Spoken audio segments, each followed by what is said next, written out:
Hey everybody, my name is Court Cunningham, and I'm here with the world's handsomest man, Frank Oliver Beans. This is the Pork and Beans Show, and we are joined today by, you have watched the show, by Sean Courneene. Is that correct? You got it. Courneene. Perfect. Yeah. Sean Yes, Courneene. Can you say it with an Irish accent, or do you have an Irish accent? Well, I can fake one anyways. I mean, I'm like seventh generation Canadian Irish descendant, but Sean Patrick Courneene, I don't know. That's pretty good. But slaughter that. Somebody's listening from Ireland. They're probably thinking, what the heck? But yeah. oh well, I mean, you're at least you got the blood, right? Yeah. That's right. Absolutely. Yeah. You got enough Yeah. blood. You got the blood. You could pass for Irish. So I just It's interesting. Yeah. Mhm. So I actually I went to see a concert. Celtic music is very much like Irish, right? Kind of from Nova Scotia and stuff. Yeah. Yeah. A lot of that music, from what I understand and appreciate, it's a lot of Celtic musics. Obviously, as you know, it's Nova Scotia and like Scotland. Actually, England was originally a Celtic nation, right? Until the Anglo-Saxons went in there. But that music's it's got a lot of story in it, which I appreciate. You can learn a lot about a lot of things listening to that kind of music. It's really cool. Yeah. So I was I live in Pitt Meadows, which is it's basically Maple Ridge. They're basically the same place.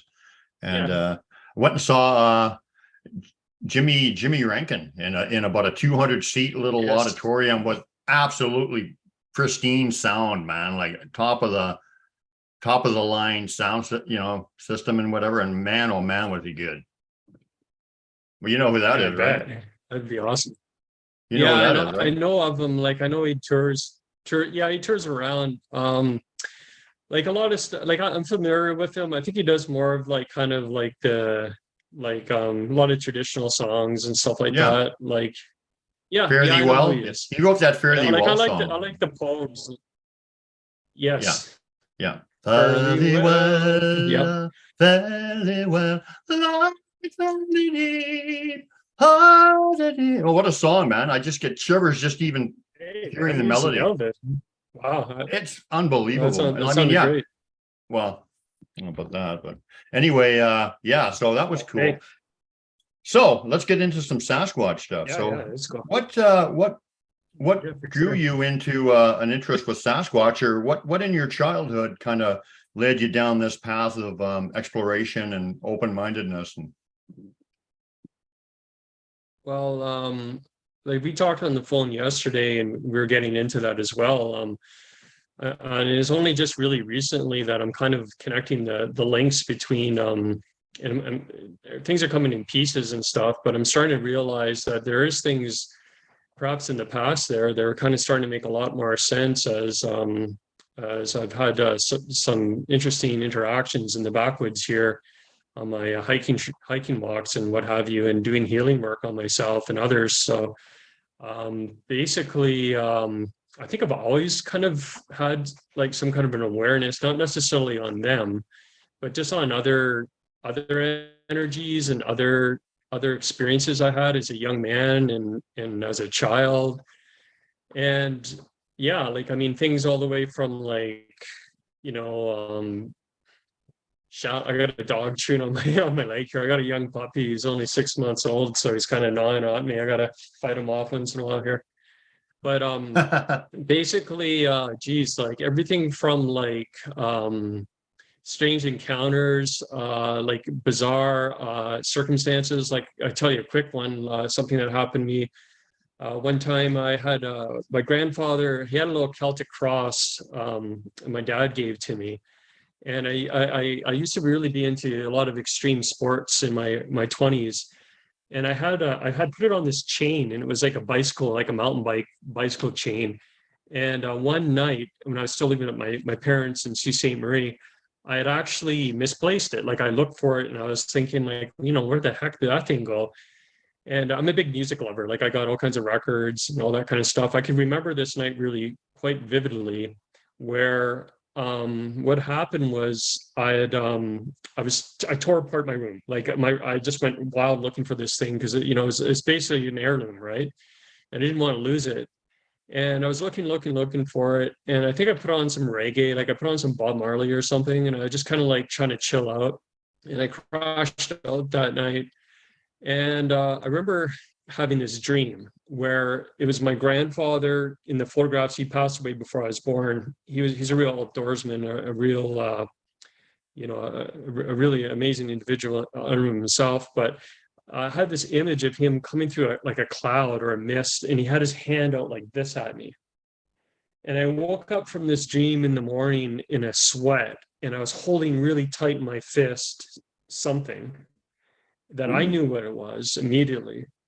And I got the chills, like I got the EBGBs. I was like, I just woke up and I was like, looked at my fist and I was thinking, I got that cross in my hand and I don't want it. I was like, didn't want to believe that I did, right?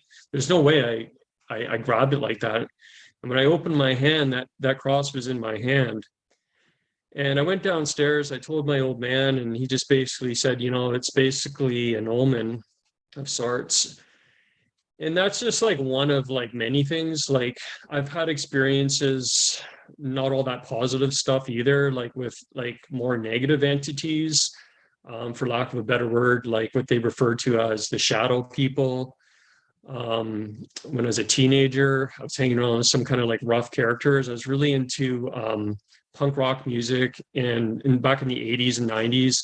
So I still am actually. I still like it a lot because I really enjoyed the rawness of it and like the truth of it. Like there's a whole movement within punk rock music that was geared towards like really critical on society and but a lot of insights. And there's all these like little subcultures within it that I was really into. And a lot of my friends are like musicians and artists. And anyways, I was hanging out with one of my buddies. We're on this island. There's a lot of islands around where I live here in Sault Ste. Marie, and there's one called St. Joe's where I had this experience with the shadow entity and scared the bejesus out of me. It was like in this attic where it was like blacker than black in this attic, and this thing came through and it was like blacker than black itself. It was like a void that came over top of me and scared the bejesus out of me. And I was screaming at my friend, turn on the light. He turned on the light.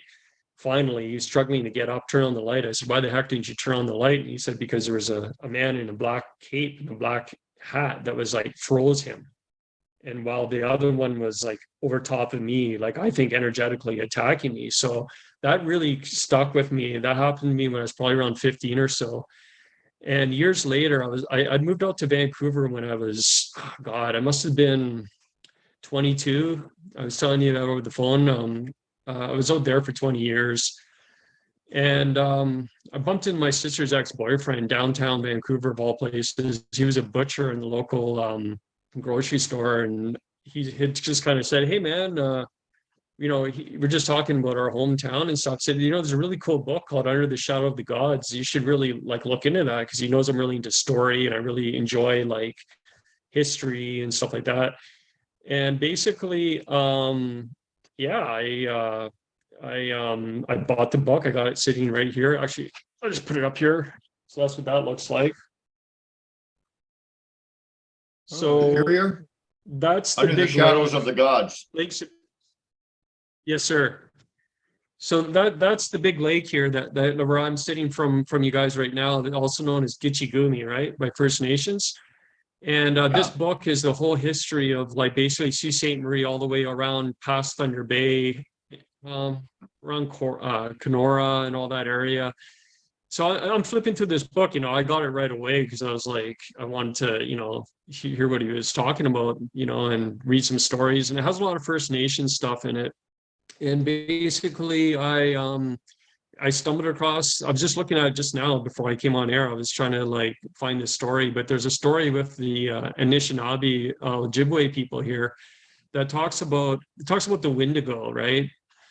But it also got into a story about the shadows and the shadow people, which 20 years ago when I got the book in Vancouver, it really validated for me that my experience that I had, years before that, when I was a teenager, was for sure real. I mean, I always thought it was, but then when I read about that, the First Nations people were aware of these entities and dealt with them in whatever ways that they did through purification and healing work and probably their sweats and everything else. But yeah, so I mean, there's all kinds of experiences. And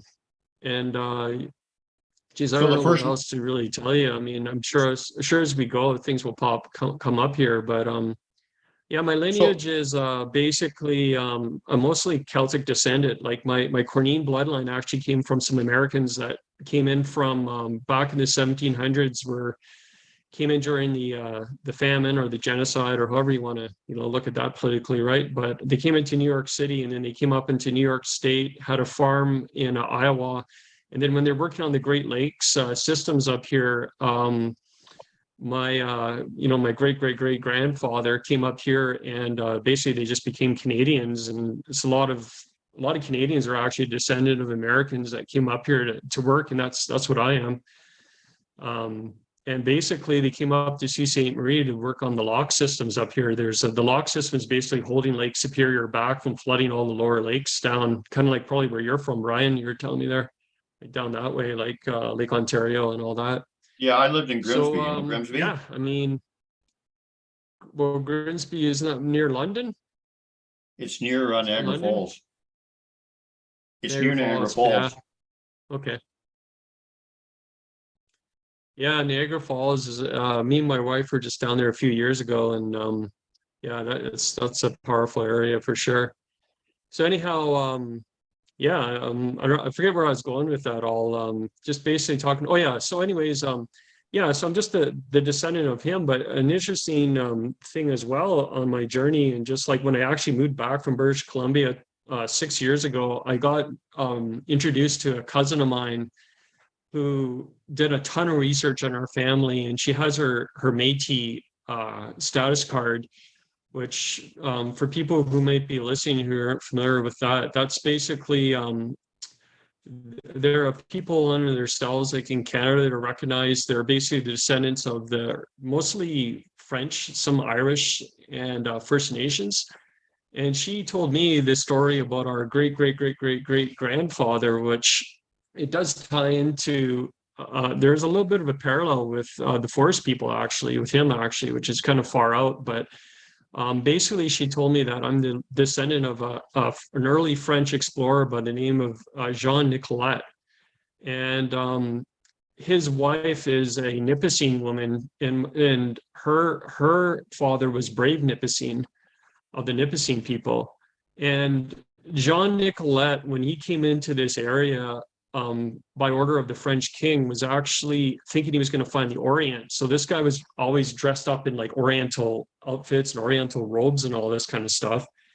And basically came across the Ojibwe up this way, first Caucasian in this area, apparently, and learned their language. And he was known by them as Thunder Hands or Wonder Hands because they had never seen firearms before. And this guy carried 2 pistols. Ah, So he's firing off. My great grandfather's, firing off his guns, and First Nations people are like, what the heck's that? Like they thought he had these magical abilities or powers or whatever. And the interesting about him, and I did send a picture of that actually, but we can go through that later. But there's a picture yeah. of him actually bringing one tribe from Lake Huron, I believe, to the other side of the lake to make peace between 2 warring tribes of First Nations.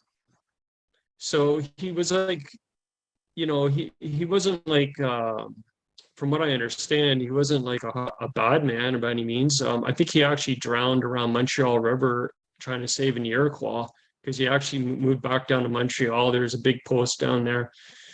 So yeah, I mean, all that stuff's interesting for me because like when I was a young man and I was growing up in this town, I basically was really drawn into the arts. I was drawn into spirituals things. I would volunteer a lot at the powwows here. Like I'd go and like sit security.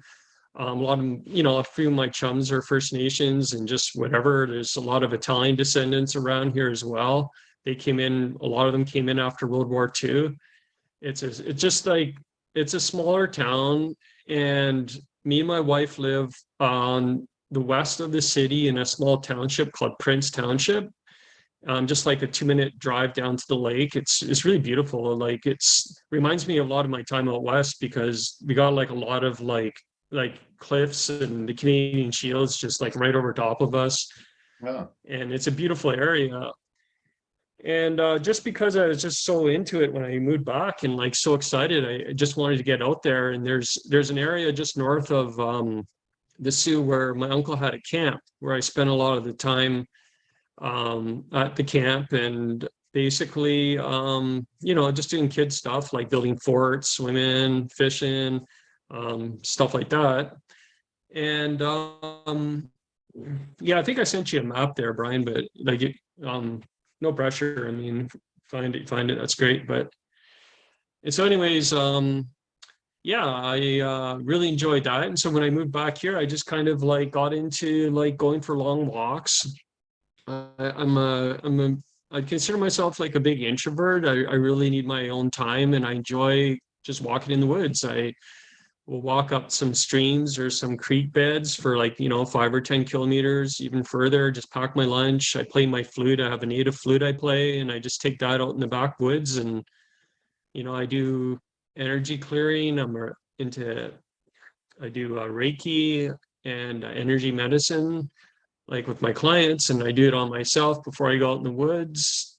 And I don't know, I can get into like more recent stuff and lead into the Bigfoot stuff if you guys are okay with that. Or can I go back to that first kind of like really paranormal, it's class A paranormal thing that happened, and you were like up in the attic, and your friend was down. That's right. Down below on whatever the floor was, and you saw this being, right? Or you saw this shadow being. And then when you asked him, he said there was a second being down there keeping him from turning on the lights. Is that what you said? Or was it what happened, Michael, was we're in.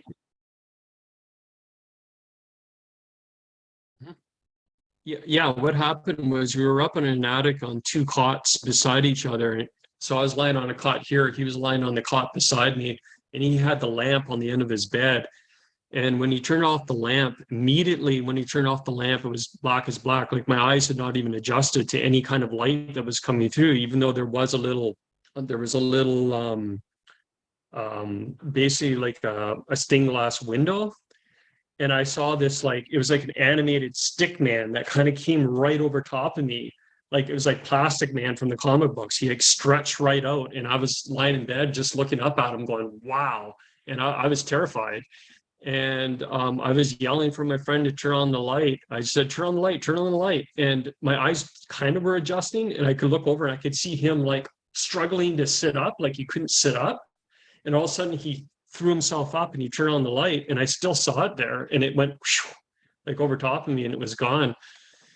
And yeah, that was like one of the big ones. It's a pretty far out thing. I mean, I don't normally talk about it too much. I don't like drawing too much energy into negative entities. I'm very conscious of that.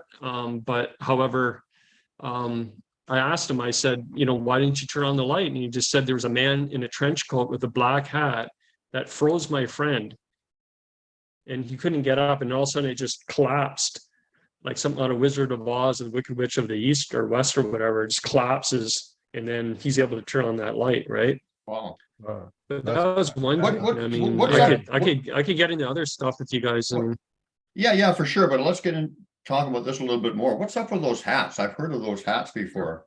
Hat Man. Yeah. Hat Man or something. And so a couple things. They got someone without the hats and some with the hat, and then they have some with red eyes, a red eye Hat Man, a red eye Shadow Man. Yeah, I've seen Sasquatch walking in as shadow people too.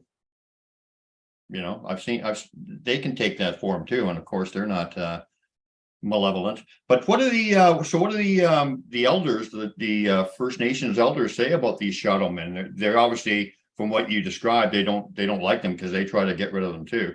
So what do they say about them? About Okay, so basically there's only two sources that I've really I could really draw from my own personal experience with talking to any elders. One would be from the book I described, where they just talked that they acknowledged that they existed. So that was kind of like my validation going back 20 years ago, where I was like, wow, like, okay, like I wasn't imagining that at all. More recently, like probably 6 years ago, when I first moved back, I went to a powwow, and there was like a they'll set up their big teepees, and you can go in there and like throw in the tobacco or whatever. And there's fire keepers there, right? Like they sit by the fire till, basically, I think they might do shift. There might be another fire keeper, but there's always going to be a fire keeper at the sacred fire. So I went in there, and I don't know. I don't know why, for any particular reason why I thought of it, but I just brought it up, and I find a lot of them, like a lot of the locals anyways on the reserve, to be fairly, like, very open to hearing stories. Like they don't degrade you, they don't put you down. Like I'm making a generalization, but overall I find at least the Ojibwe people around here really, like, I don't know how to describe it, like just really easy that way. Like you can just like talk to them and they'll listen to you and just look at you and hold space for you. And I'm just kind of like told him, I just said, like, I had this experience on the island. This is what happened. And he just was kind of very stoic, like super stoic, like just super like, and I'm like, okay, is he gonna say anything? Like, and he just said, no, we don't. He goes, yeah, he said, yeah, that is a real thing. And he just said, we just don't talk about it too much, because the more you talk about that, the more you're drawing that energy. So it's like, okay, yeah, it makes sense too, right? Like the more that we focus more on that kind of stuff, and the more of that energy is probably allowed into our system, or into our reality rather. Yeah. So that's interesting. I mean, they won't talk about a lot of things, like, sometimes, and I respect them for that too. I think it's like, I understand why. Like I get it. What about the Wendigo? What do you know about that? I know that there's a high school here called the Henry. It was like a high school that was a tech high school. My dad went to it, and I never knew. Like, when I don't know if you ever like just went to some institution or some store and it's called something, you never think about much about the name of it. You're just kind of like, whatever.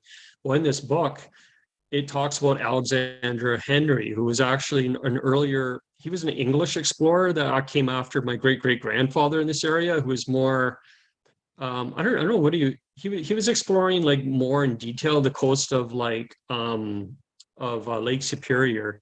And what he did was, he has a description of when he landed.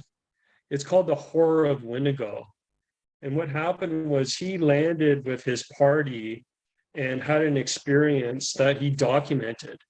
So he documented this story. I'm just trying to see if I can just spot it while I'm talking. And basically what happened was, he was by a campfire, and apparently he claims that his party was approached by a Wendigo.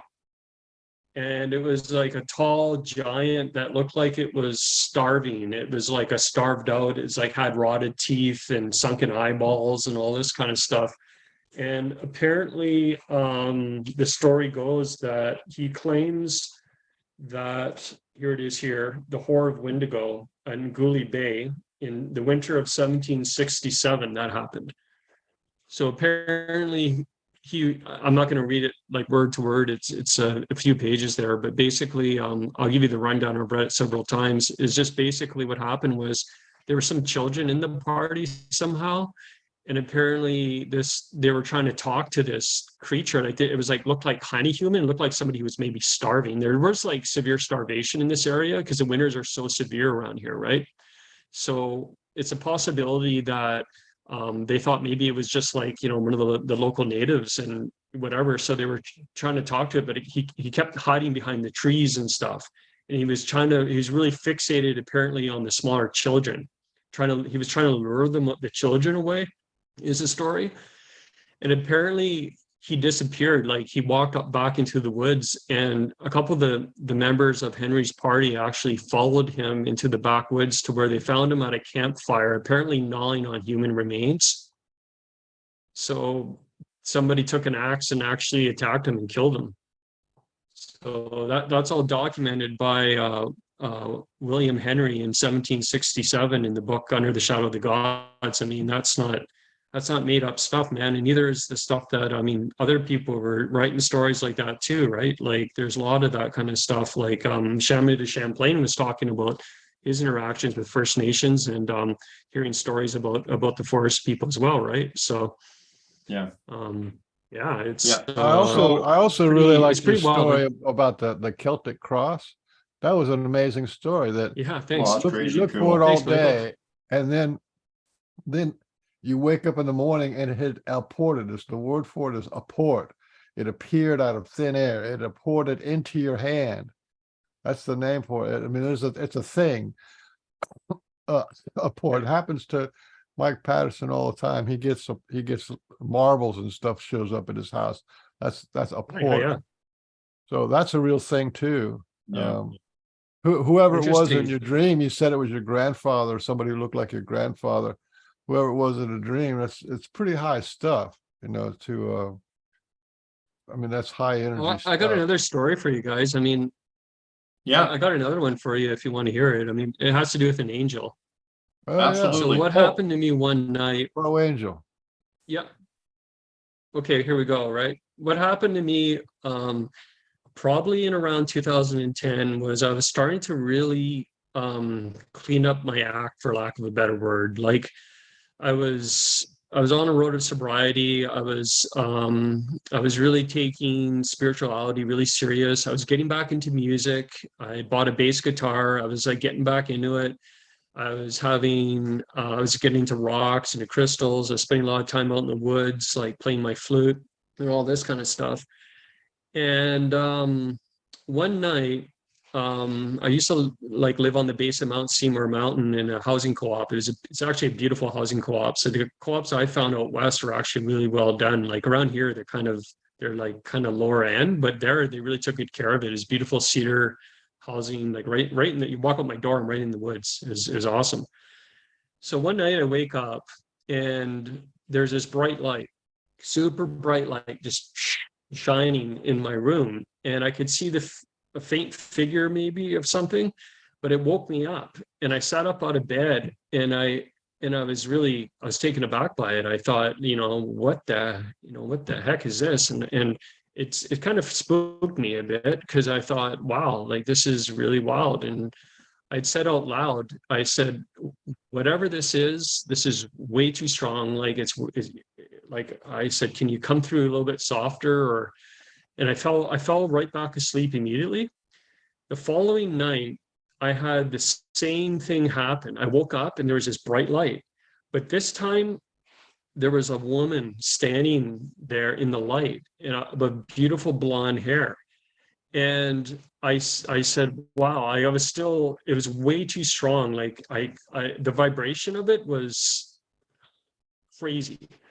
And I just said, like, I could hardly take it. And I was like, please, can you soften? And I fell back asleep.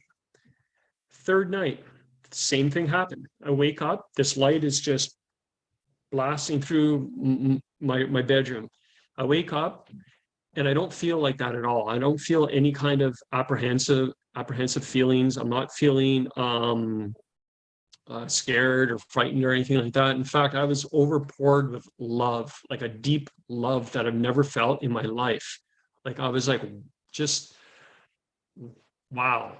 There was standing the most beautiful woman ever. And she had these long, curly, kind of wavy hair and beautiful, beautiful blue eyes. And I was looking at her and I said to her, I'm a married man. I'm faithful to my wife. However, you're just radiating this love like I've never experienced this before. And just the love that was coming out of her. And then I just basically fell back asleep, and that was the end of it. I mean, around that time, I was having a lot of interesting occurrences with like triangles and noticing that in the forest, like coming across like um rocks that were like triangle. And I wasn't like into I wasn't as aware of the Sasquatch stuff back then. Like I wasn't paying attention to it. I was just kind of noticing that one time I walked out of the woods and there was this very particular triangle like stone that was left for me. I believe it was left for me in this open parking lot in a wooded area. I don't know if Brian knows like Mount Seymour area there, but there's a little parking lot where the film crews sometimes park there. Yeah. And I came across this rock and I just felt the energy from it. And I was like, wow. And I picked it up and I brought it home. And I took it actually to some healers I knew on Lonsdale. There's a shop up there, like some mystic type people, like work with a lot of energies. I took it in there and they were blown away by it. Like they were like, this energy in this thing, like what the heck? And I said, I know, I don't know what to think of it.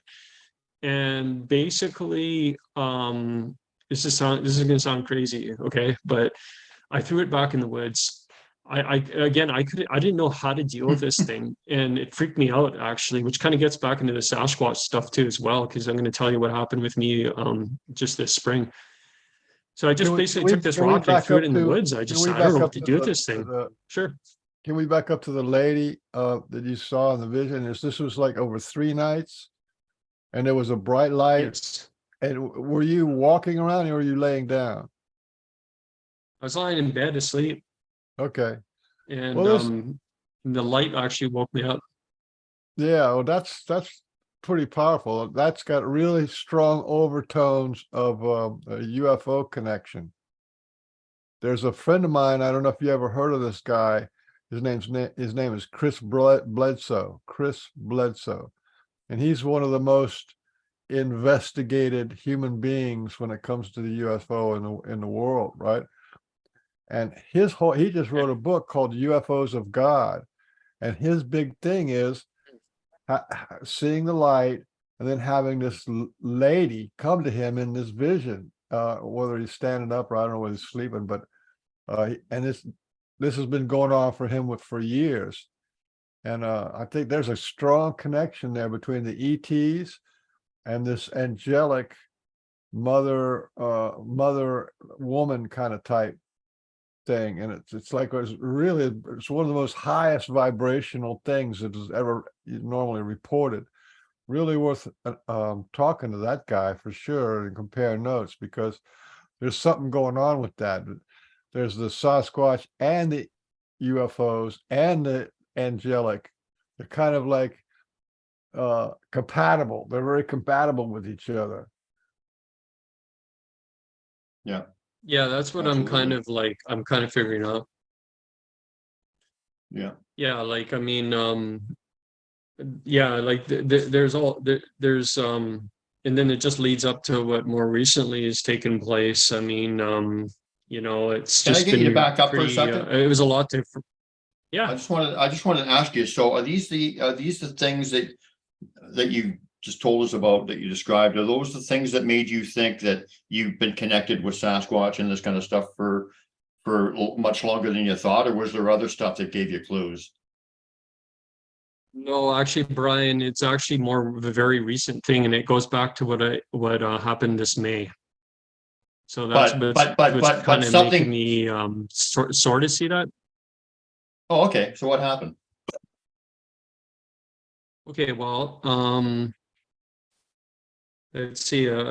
Basically, as I was saying earlier, I like to spend a lot of time on my own in the woods, and I really enjoy it. And I'm not generally someone to be scared of the woods. I am pretty safe. I always leave notes to people. I learned that when I lived out west, because I was hiking all kinds of mountains and going way in the backcountry and going down all these crazy mountainsides, snowboarding and getting wiped out in avalanches, and all kinds of things happen to me. Like I suffer a lot of pain as a result of my childhood and my 20s. And so anyways, one of the more chill things I can do for myself is just get out in the woods. And I was doing that when I moved back here, because I was excited about being here and just kind of like rediscovering the land. The feeling of this area is just really rich or and deep. Like I can't describe it. Like it's really powerful. And I've always felt that way. Like even when I was out west, I felt it like there as well. But here, I don't know if it's just because I was born and raised here or something. Like it could be that, but there's just a real richness to the area with the supernatural layered on top of it. I just feel it. And so basically, oh, sorry, there's my dog. He's barking. Sorry, guys, I gotta get him out of the way here. Here, No worries. okay. Sorry about that. You're Yeah, okay. no worries. Yeah, sorry. He's just a little bit excited because he's just getting to know the neighbor's dog over there. So he just probably noticed. I got some treats here for him. Sorry about that. So basically, what happened was, I was just doing some like walks out in the woods, and I did this particular day in particular. Like I was already kind of like up on like stuff with the forest people. And I was watching like Sasquatch Ontario. I was like following Mike Patterson's stuff. I wasn't out there like looking for them. I was aware of things, like I was aware of like stories about wood knocks and like owl calls and stuff like that. And not really so much. I didn't know a lot about structure. I had previously a crazy experience with that particular dream catcher right there, actually leading up to all this. But that was out west, which kind of made me start to think about them. Or actually, it was after what just happened, which actually linked me to what happened with this thing in North Vancouver, actually. But anyways, back to the story. What happened was I was out in the woods. I did a lot of praying. I was in a really good mood. It was a beautiful day. I was set out for the day to go spend the whole day like in the bush. So I'm walking along this trail. There's nobody there. I know that because there's like one trapper guy who like walks around there with a huge, massive dog, and who I rarely see. I only know that he's there because I heard about him through other people, and I heard that I see his track sometimes. So I know where his drop line is basically, but I'm just walking along this creek and that I've been to several times. And basically, there was a boulder that I discovered that just felt energetically kind of special to me. So I was like gifting at it, and I was dropping apples once in a while and drawing pictures of myself and playing my flute there. And I'd forgotten about doing that for a couple months until this one particular day. I go back there and I'm walking, and I start to hear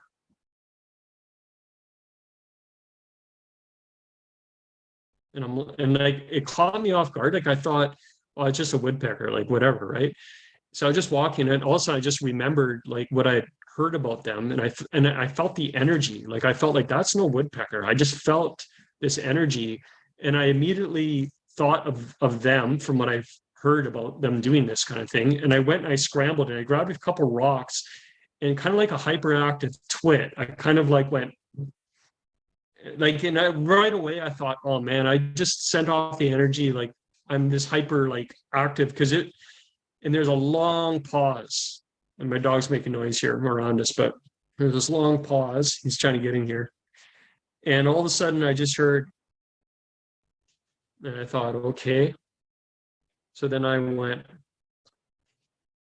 and then it went, and then I went, and just continued on. We can't hear what you're doing. Are you And knocking? You're doing wood knocks? I wonder why we can hear your voice. Yeah, you but can't hear that? No. No, Oh, it's sorry. because Yeah. So basically, it just cuts out it cuts out like air conditioners and knocks and stuff like that.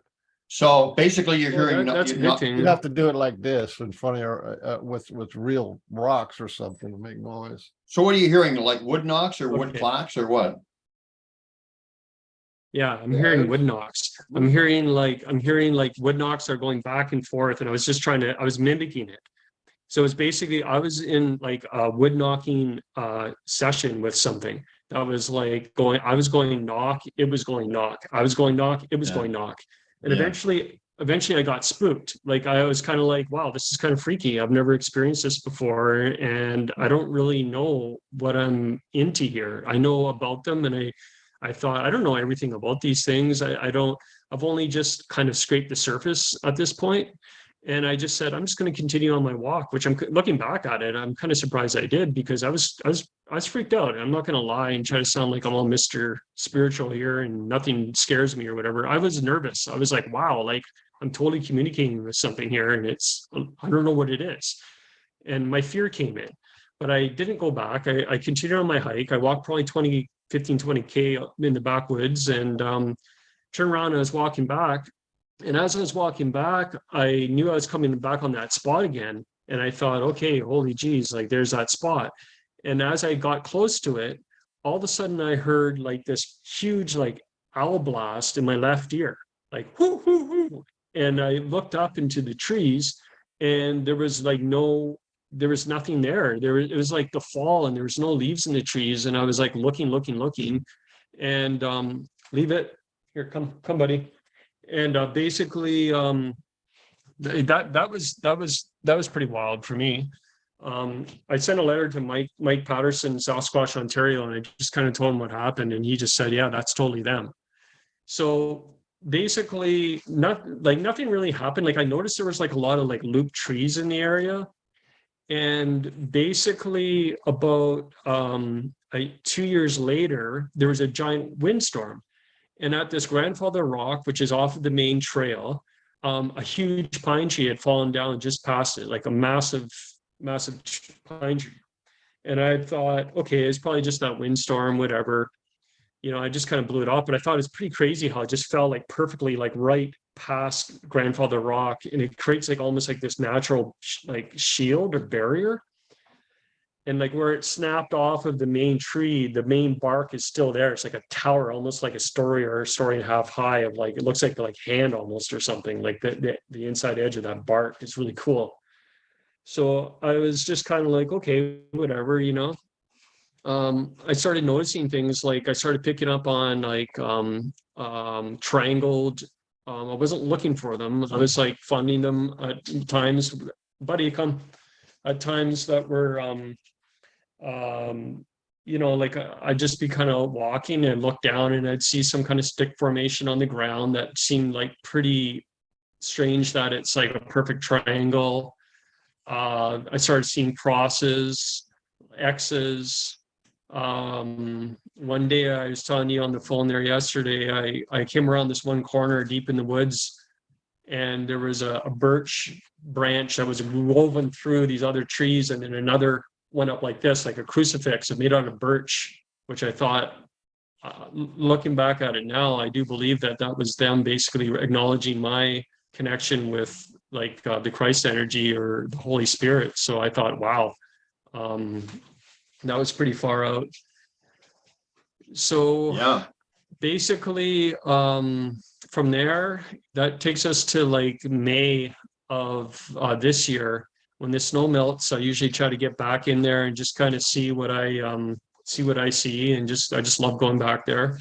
So I basically went back there this last May, and right where the trailhead turns off of where this Grandfather Rock is, I go down in there and I look, and there is a tripod teepee structure with a huge bent over maple sapling over top of it, and it shocked the heck out of me. I sent you the video there, Brian, but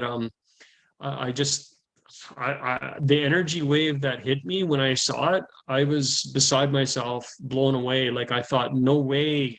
And I just thought, I knew right away it was them. And basically, yeah, I mean, it started to put more things into place for me immediately. Like it made me realize that the fallen pine tree behind on the other side of Grandfather Rock, I just felt energetically it was not a windstorm. That was them knocking that tree down.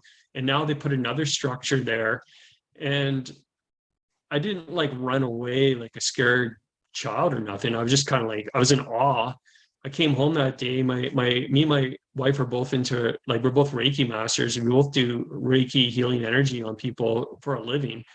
And basically she just saw me and she said, "What happened to you?" Like, she's like, "Whoa, like your energy, you seem really different." And I just told her, I said, "Look, I came across this structure." Like, I'm very open with her about what I experienced, and she's not experiencing it maybe the same or anything like that, but she validates what I'm experiencing. And she just said like, yeah, like that's wild because you seem a lot different. And I was going through some heavy times. There was some stuff going on in my personal life with some very toxic people that I had to create some boundaries around in my life. And I was going out in the bush more just to kind of get away from things and just clear my mind. And this thing happened. And I'll be honest with you guys. I mean, I listen to you guys talk when I watch the shows and stuff, and like, you're very, I know I don't hear a lot about fear from you two or nothing. You're not fear based with them, but I'm not at that. I'm just being honest. Like, I'm not at that. I wasn't at that level. Even like back in May, like it did spook me again because I thought, wow, like this is major. Like this is a major thing. Like there's no way human constructed that. It's all stripped logs that are interlocked into each other, and then that overlapping branch is perfectly putting enough pressure on it just to hold it all together. It's like a piece of art. Like, and so I basically I didn't know what to do about it. And immediately after that, on my own property, I was getting like the month of May was insane. Like I was thinking, like, wow, like I was getting huge giant oak branches of like limbs that were like showing up on my back, against my back, oak trees. I have 2 acres of property here, and I got a lot of like maples and oak trees, and I saw this huge, like I had this huge Y branch that was sitting very peculiar, like not like just kind of like random, like the way it was just leaning against that tree. I thought that's no coincidence right there. Then there was an S branch with a Y, a little tiny Y that was hanging on a separate branch in my front yard. And I looked at that and I knew right away that's S for Sean. And then there's the Y right beside it. And I thought, wow, okay, this is real, this is real. And I thought, okay, this, like, I always believed in them in a way. Even when I was a kid, I used to I remember like the old books, like in the library, and back in the late 70s, they had the 80s or whatever. It was like I know the name of it, the Patterson image of the Bigfoot there, that story. And I always kind of believed in it, but now the reality is now starting to hit me. Like, I'm like, this is real. And they are actually on me. Like they're focusing on me. Like this is a real thing that's happening. So I didn't know really, I wasn't like super scared or nothing. I just kind of thought, well, I better look into this more. So basically what I did was, I have some contacts, like me and my wife get hired by the First Nations here to do sound events. We do these healing sound events. And I'm familiar with like, there's a healing lodge here. And I just basically called them up and I just said, can I come talk to an elder? Like, you can do that here. Like, they're pretty easygoing for the most part. And they just asked a couple questions. And I went in there and I met an elder. And I said, I just would like to sit down and just tell you what I'm experiencing. And like, and they're super laid back, real nice man. Yeah, go ahead. He just took my hand, like just so kind, like so much love. Just the way he like, I thought, okay, he's going to shake my hand, but he didn't shake my hand. He like took it and he just held it like in this loving way. And I was like, oh, kind of like, whoa, okay. And he just basically told me that I told him about the glyphs and the structures first. Like I told him about the X, and he said it represented spirit. I showed him I talked about the triangles. He said that was that's like over like a support, or like a kind of like a house almost that protects you. It's something that protects you and watches over you. And then with the Y, he said male, female. I mean, I don't know that I particularly know that that's it, but that was his take. And then I talked about like, that what happened and stuff. And he never like put me down about it or nothing. He wasn't like, he didn't say I was crazy. He just said like, yeah. And he talked about the little people. And he just said like, yeah, there's like, he just said little people perhaps did the TP. And I said, okay. And he said, I want you to come back, and I don't want you going in the backwoods until you come see me, and you got to spend some time doing some stuff with me. And I said, sure, like, absolutely. And I came back a week later and I did a cleanse with him. Like we did like we did a smudge basically, and we did like some like cedar cleansing and stuff. And he just basically said, there's nothing to be fearful back there, which I already knew that, but whatever. He says that fear is actually something in you that needs to be healed and resolved. And I absolutely agree, like for sure. So we did that. And he said, after that, he said, you can go back there now. So when I went back there, I mean, I did notice a huge difference. I mean, I wasn't like scared, but I was just kind of like way more chill. Like I just was like, okay, like, and nothing's really like popped up huge for me, other than a lot of glyphs here and there, some interesting things happening in that aspect.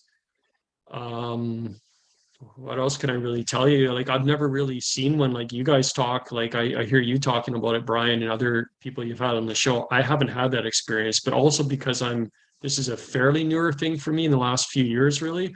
I've actually consciously said to them several times when I walked in the woods, just be gentle with me and don't like scare the crap out of me, because this is really cool, and I don't want to be scared off of it completely. So I think it was you who was saying that yesterday, or maybe I was talking to Robin about it too, because I was talking to Robin McRae over the phone about my experiences, and she said that they will be gentle with me. Like they're slowly gonna, like maybe show themselves in a way that's like when I don't expect it. And it's like a gentle way. And I said, that's great. I mean, they're not going to go beyond your fear level. Man, they won't go beyond your fear level. So you still got a little fear. I mean, I've been at it for 11, 12 years now, and I didn't see my first. Well, for the first few years, I didn't have I had my face on the forest floor the whole time because I was doing nothing but looking for glyphs. I got right into them. So they're probably all around me. I didn't even see them. But it took me 3 years to see one. And also, you have to kind of get over your fear. So, totally. The fear barrier. So, it sounded to me like, actually, didn't you say that the Y stick, you had a meaning that was your own meaning was very similar to mine, which makes sense, seeing as it was with the S. Didn't you say it was like a friendship, or a man? What did you say it was? What was your meaning?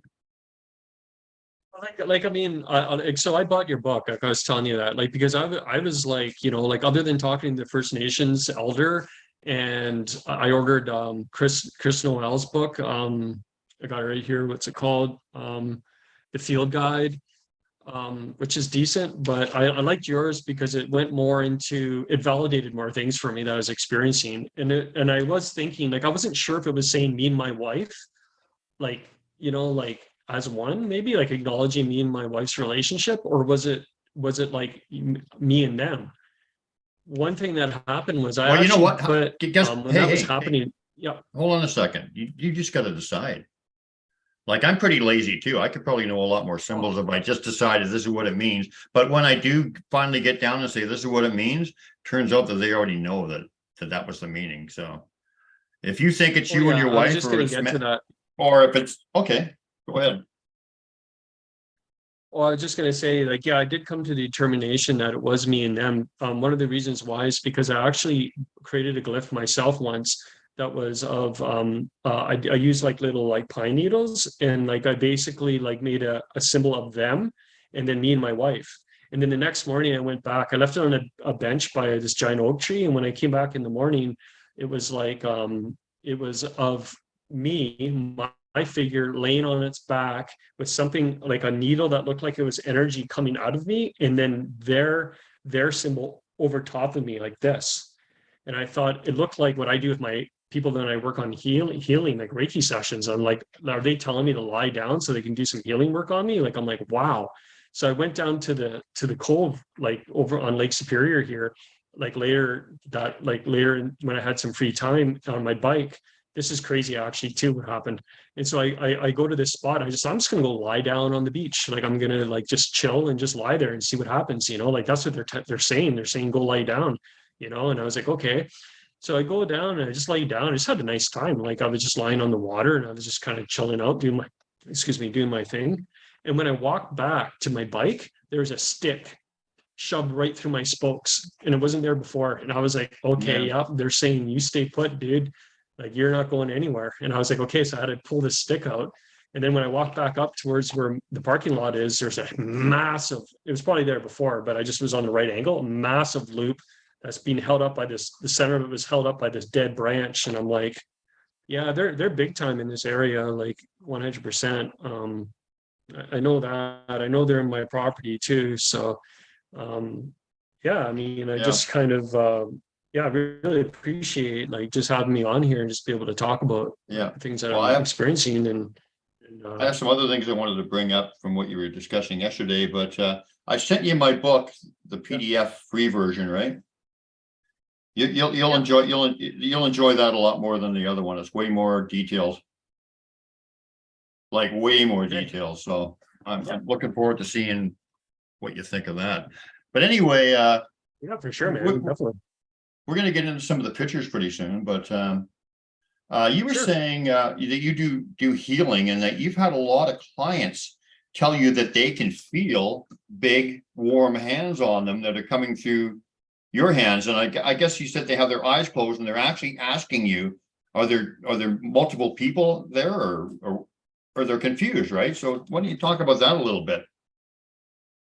Yeah, for sure. Like I have like a core group of clients. I've been going at it for about 6 or 7 months now, and but I have a core group that frequently rebook and are really getting a lot out of the sessions. And one of the clients had just said to me like, do you realize that like when you're working on me, I'm feeling like I don't know where your hands are necessarily, or like when I do.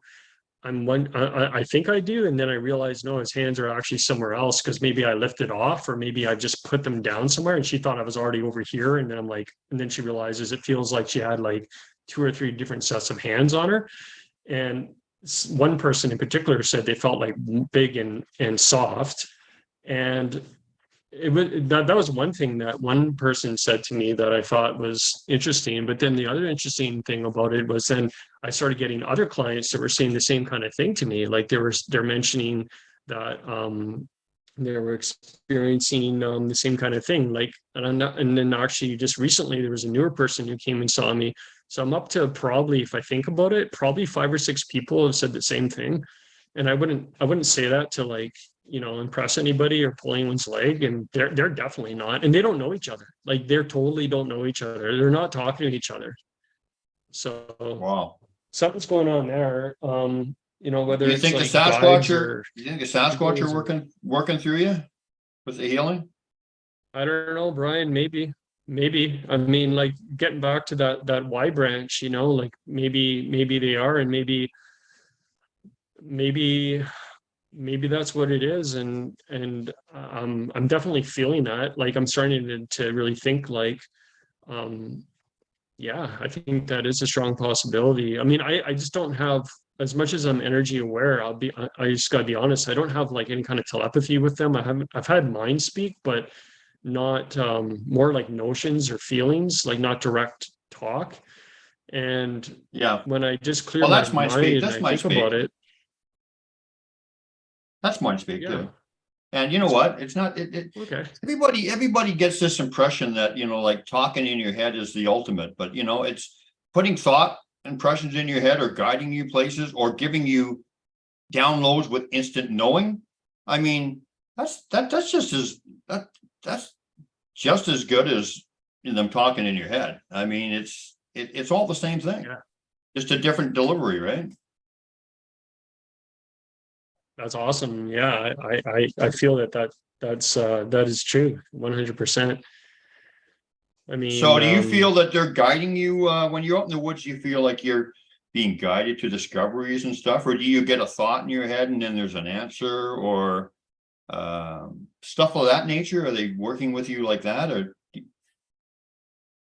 well, I think that what was happening is they're showing me different structures that like then I'm like yeah, reading a book like yours, and then I'm kind of like, okay, holy cow, like like it's not just a cool thing that I didn't know until I looked at your book and then other resources like the star, like the asterisk, where it's like it looks to me like the only thing that could possibly create like a crossing of so many branches in one congested area, like the only place I've ever seen that where nature could have actually done that is when there's been a flood and like a whole bunch of sticks jammed into each other and it just kind of piled up and it made like some kind of I've seen that, like I've seen that out west, like in certain rivers, like yeah, but this is different because when I see them, they're like a good, like, 100 or 200 yards away from any water. So they're up off the ground. And then I looked at your book and I was like, okay, like, you're talking about that as well. And I thought that's interesting. And I've showed like other people and people who aren't even into this stuff. Like, I don't talk about this stuff with like anybody, like I do with my wife, but most of my friends would just be like, if they even watch this, they'll just think, oh, Courneene's crazy. Like, I'm the nutter, but I don't even try to prove it to anybody anymore. Like, if it's going to be on their path, it's on their path. Like, Yeah. I mean, there's certain people that seem to lean towards it, then I'll possibly open up about it. But yeah, I don't know. Yeah. Yeah. It's Just just be too many things just not to like. just be confident in yourself. It doesn't matter if people believe you or not. I really don't care. Yeah. I don't care anymore. I've got two Yeah. YouTube channels. Apparently, a friend of mine and myself have 2 or 3 YouTube channels that are calling us hoaxers or whatever. But I've never even looked at them, and I couldn't care less. If it makes them happy, and go for it. It's not gonna bring my energy down. I mean, I'm confident in myself and I'm happy with myself, and doesn't matter to me what people think, really. It's nice when people believe you and you can reach people. That's the ultimate. That's what you want to do. You want to open people up, but it's not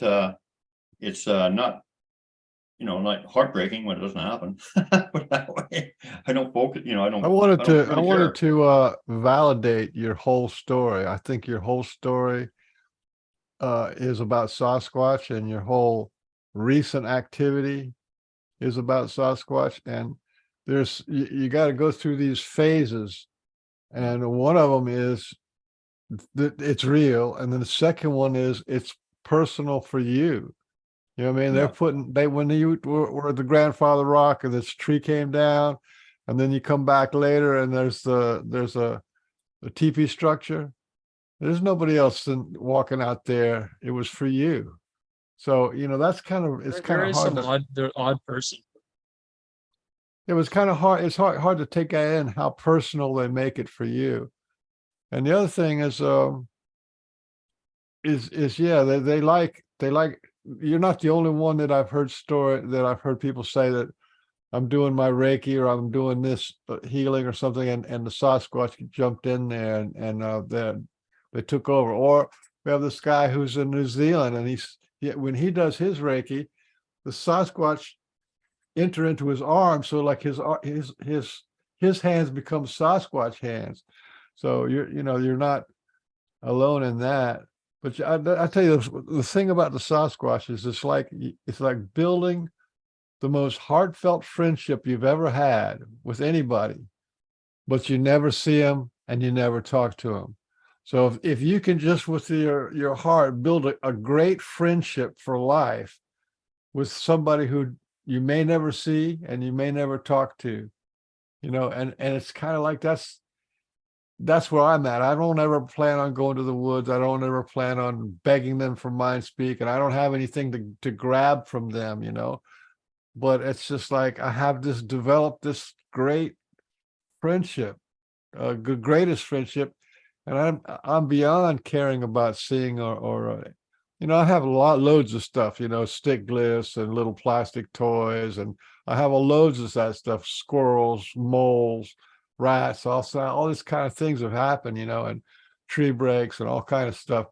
But I don't, that's on them. It's them giving to me, but then let me know, hey, we're here. We're still here for you. You know what I mean? So it's just fantastic. Right I on, man. validate everything you're going through. Thanks. I really appreciate it. I just want to say before I forget too, in the last episode, I really liked where you said when I put a comment on there, I put it in quotations, but it was like you're mentioning about how with healing work, not knowing or something along those lines. It was like as though if you go in with an agenda, sometimes you don't necessarily get like a certain outcome, or it was something along the lines of that. I really liked it. It was kind of, now I can't remember exactly what it was, but it was the idea that it's like a mystery, basically, how it unfolds. Like I like it because it's kind of like looking at it in terms of like, we are the vessels of healing work. Like, it's not like I can go in there with my agenda. If somebody said I have a bad headache, or, you know, like a torn limb or something like that, then yeah, I mean, I'm going to hope those energies work through me in order to facilitate that any kind of help or relief people get. But not knowing how it plays out, I like that. It's like a mystery, right? And yeah, I do think that they're definitely working with me in a healing capacity. And like, I'm just at the same time, like I was telling Brian on the phone yesterday, like my number one default for me anyways, and I don't come from like a strict like I'm not into the structure of the church and all that kind of stuff at all. I'm very critical. I'm aware of certain agents of darkness, I believe, anyways. Say it like that if you want. It's not all awful, but of the church. But I do feel in my spirit, ever since I was a child, like I just feel like the presence of the Holy Spirit or the Holy Ghost or a pure spirit, if you want to call it that, that resonates through me. And that's really what I go to when I'm working on people. And then I bring in, you know, like the energies of the Reiki work as well, right, to complement it or whatever. And I guess apparently whatever else is playing into this, and it may be like it's interesting because in the Reiki structure, like in with Usui Reiki was like the founder of the Reiki in Japan. He was the guy who came up with all these symbols for the Reiki symbols, right? Like for Choku Rei and all these different levels. Like, but it's interesting because here we are experiencing the Sasquatch, the forest people, and to me, they are like the Reiki masters themselves because they're showing us with these structures like that. Like they are energy masters, like 100%. Like the way they're communicating through these symbols, like whether it's working on your subconscious mind or it's working in your spirit or in your conscious mind, like on multi levels. Like yesterday, I had a pretty cool, or 2 days ago, I had a really neat one where I was telling this to Brian yesterday too. Like I was walking down my back trail and I saw like a figure of a bird, like a stick bird, or two bent sticks that were separate from each other that were placed together. And then on top of that, there was a Y branch. And then over top of that Y branch was actually a like a stick over top. And I was kind of trying to figure it out. Like I was like, what the heck does that mean? Like, and I just took my time with it and I just felt into it. And what I get is me and them can fly higher than the birds, or like higher than anything of the air. And then that stick over top, I only figured this one out today. I didn't even have it yesterday when I was talking to Brian. I know now what it means is that the sky's the limit. That's why that stick was over top. It's like that sky's the limit. Even though I think, you know, these energies can go over top of that, right? So yeah, it's some pretty wild things happening for sure. Yeah. And it's nice to be able to talk to you guys. When I do my healing, I don't have the Reiki, right? My wife always, because she's like does Reiki. Is it Reiki? I always say Reiki or something, and she gets really pissed off. But is it Reiki? Yeah. Reiki? It's Reiki, right? Yeah. Yeah. Anyway, she's got the train. I just do everything intuitively, and because I'm lazy, I guess, and I don't feel like studying anything.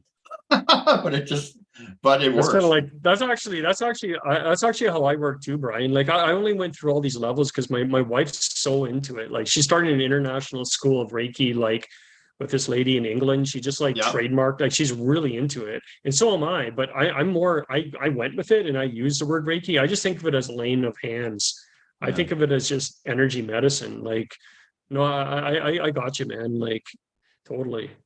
Like, I'll be honest, I don't even read any other sure. people. I don't read any Sasquatch books because I don't want to be influenced. So probably don't read mine. And because I don't want to be. And as far as the healing goes, I just always knew I always thought when I was a kid, I can heal. And I don't know why I thought that. And then when I met the Sasquatch and whatever, they were encouraging me to do it. So I guess that's the answer. But yeah, I've always felt them. Very like cool. when I'm doing it, that they're just behind me watching, like, you know, and guiding and whatever and kind of thing. And I'm just, like you said, the vessel or the conduit, is it, or whatever, however you say it? Mhm. Yeah.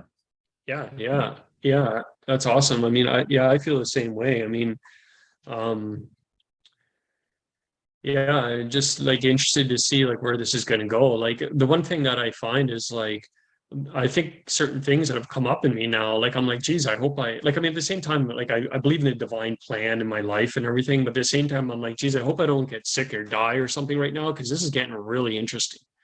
Like this is getting really cool. And Yeah. I hope I make it so that I can be there to see how this all plays out.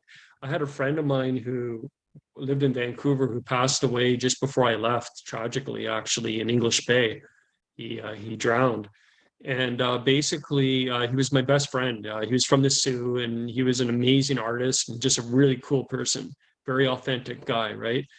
And it was interesting because like when people were getting together for the funeral and everything else, what happened was some stories came up, and he was a very avid swimmer. Like he would be swimming in English Bay all the time, like back and forth from Stanley Park to English Bay and wherever else. And apparently a story came up about Sasquatch, because somebody had said that, did you know that Rennie saw a Sasquatch when he was like out swimming in the water, walking around in Stanley Park? And I was just kind of like, wow, you know, that's interesting. I mean, I was having some pretty bizarre, pretty wild experiences when my friend passed away, and dreams about him and everything else. And it was a very powerful time. I mean, a lot of reflection as a result of that. It just really kind of puts a lot of things in perspective. And one of the things I learned from that experience when he moved on was I realized how much of a brother he really was to me. And I don't mean just because I saw him all the time. Like there'd be like a year or two I wouldn't see the guy. And when I first moved into Vancouver, I was there, like I was up in Whistler for a while. But then when I came down into the city, and I knew he was in town, I was like, man, I knew him from high school, and I just always respected him for just the authentic person he was, and just the beautiful, like just a cool guy, like the artist he was. He went to Emily Carr. He was doing all kinds of cool things and art projects all the time, getting me involved in these really crazy, like bizarre art things he was doing. And yeah, I just said to myself, I just really want to, I really want to be friends with this guy, And when he passed on, and I got the chance, and I did get the opportunity to build that friendship. And when he passed on, there was some big lesson I learned with him, was that I didn't realize how much I shared the same light as he had. And that's why I said, like, he's my brother. I didn't realize how he was my brother. Like I'd say, yeah, man, like, guys always say like, oh, that's my bro, like whatever. No, Yeah. this guy actually was my spiritual brother in the essence of the energy that he carried. That when he passed away, I realized that I had that same essence, like that same tonality. I suspect, like you do too, Brian. Like it's a certain, and you do too, Michael. It's a certain quality that, and it's not to put ourselves on a pedestal. It's just a certain attribute or a certain frequency that a lot of creative or unique people have. And I don't think everybody does. Like a lot of people, it's either dormant or they don't have it. um, I mean, that gets into a whole other conversation. I mean, you know, Yeah. just thinking of the movie They Live. Is there anything you wanted? We can get into some pictures. Anything you wanted to? I mean, you're new at this too, right? You've only been going at this for a few years, even though your experiences are remarkable, and I can see what's unfolding as beans can. Your the journey with the Sasquatch is in full swing. But is there Yeah, anything that you they're wanted? giving you they're giving you the full tour. Yeah. Is there anything you wanted to discuss with us as far as? Yeah, actually, there's a couple things. One of the things is this one idea I had that I wonder what you guys thought of.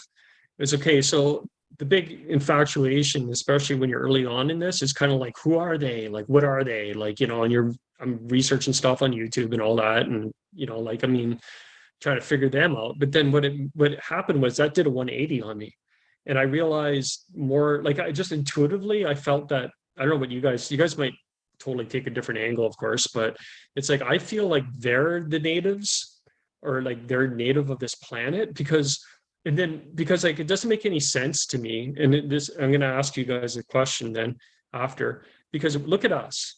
Like I have to wear this clothing and I have to put on a jacket if I want to go walk around in the woods. Okay, I have no hair on my body. I have to have a house over my head and pay a mortgage and do all this kind of stuff. Them, on the other hand, and all the other animals in the forest that are native of this planet can actually just freely be like so it begs the question. I don't know what you guys think of this. Who are we? Like, not so much who are they, who are we? Like, I've been like, I don't sit around and think this all the time. This is one of my big ones. Like, I just wonder who the heck we are. Like, I don't know that we're actually necessarily from here, because where's the hair? Where's the fur? Like, why can't I just go out in the bush and just kind of like, I'll die if I go out there. I won't survive. I might, maybe Sasquatch will come and help me, but I don't know. I wouldn't count, at this point, I wouldn't count on it. So then, like, the question to me isn't so much about them, it's about who the hell are we? And like, why are we here? And maybe, like, I don't know what you guys think of that. Like, if you have any thoughts on that, or. Beans, you want to take it? Well, we're all hybrids. We had this one of our dear friends is Penny Rubble. Yeah. Betty Rubble. Yeah, and she has 8 Sasquatch kids from her DNA, and even though she's not the biological mother. And she found this out by being on a craft. And my understanding is that we are all hybrids, and that we are hybrids of hybrids, and we've got like 12 different varieties of hybridization in our DNA. And it turns out that this is a pretty common thing. And we're unique. We have this mental problem where we think too much, but we also have great powers. But the question, so who are we? Let's talk a little bit. I want to bring it into the spirit level, right? What is the spirit? We are spirits, right? But God is also a spirit. And you were talking about your friend who is a spirit. And the Sasquatch are coming to you as a spirit. So think of it like this. God dwells within us as us. But the Sasquatch can come within us as us. You when you're doing your Reiki, you don't feel like a Sasquatch is an attaching spirit. It's just you doing your thing, and you just feel like there's an extra boost of energy. That means that they're inside you as you. The angels can be inside you as you. And that's a whole different reality, that spirits can intermingle with each other, visit each other, and become absolute one with each other. And yet not interfere with your karma, your destiny, or anything like that. And the angels can do it. The ascended masters can do it. The gurus can do it. So, that on that level, it doesn't matter what your shape of your body is or what your history is. What's important is this interconnectedness with all beings, all things, all the time, everywhere, and yet still maintaining our basic core personality, our self, our persona, our history. But that's who we are, in my opinion. We are spirits having a spiritual experience in a physical body on the physical earth.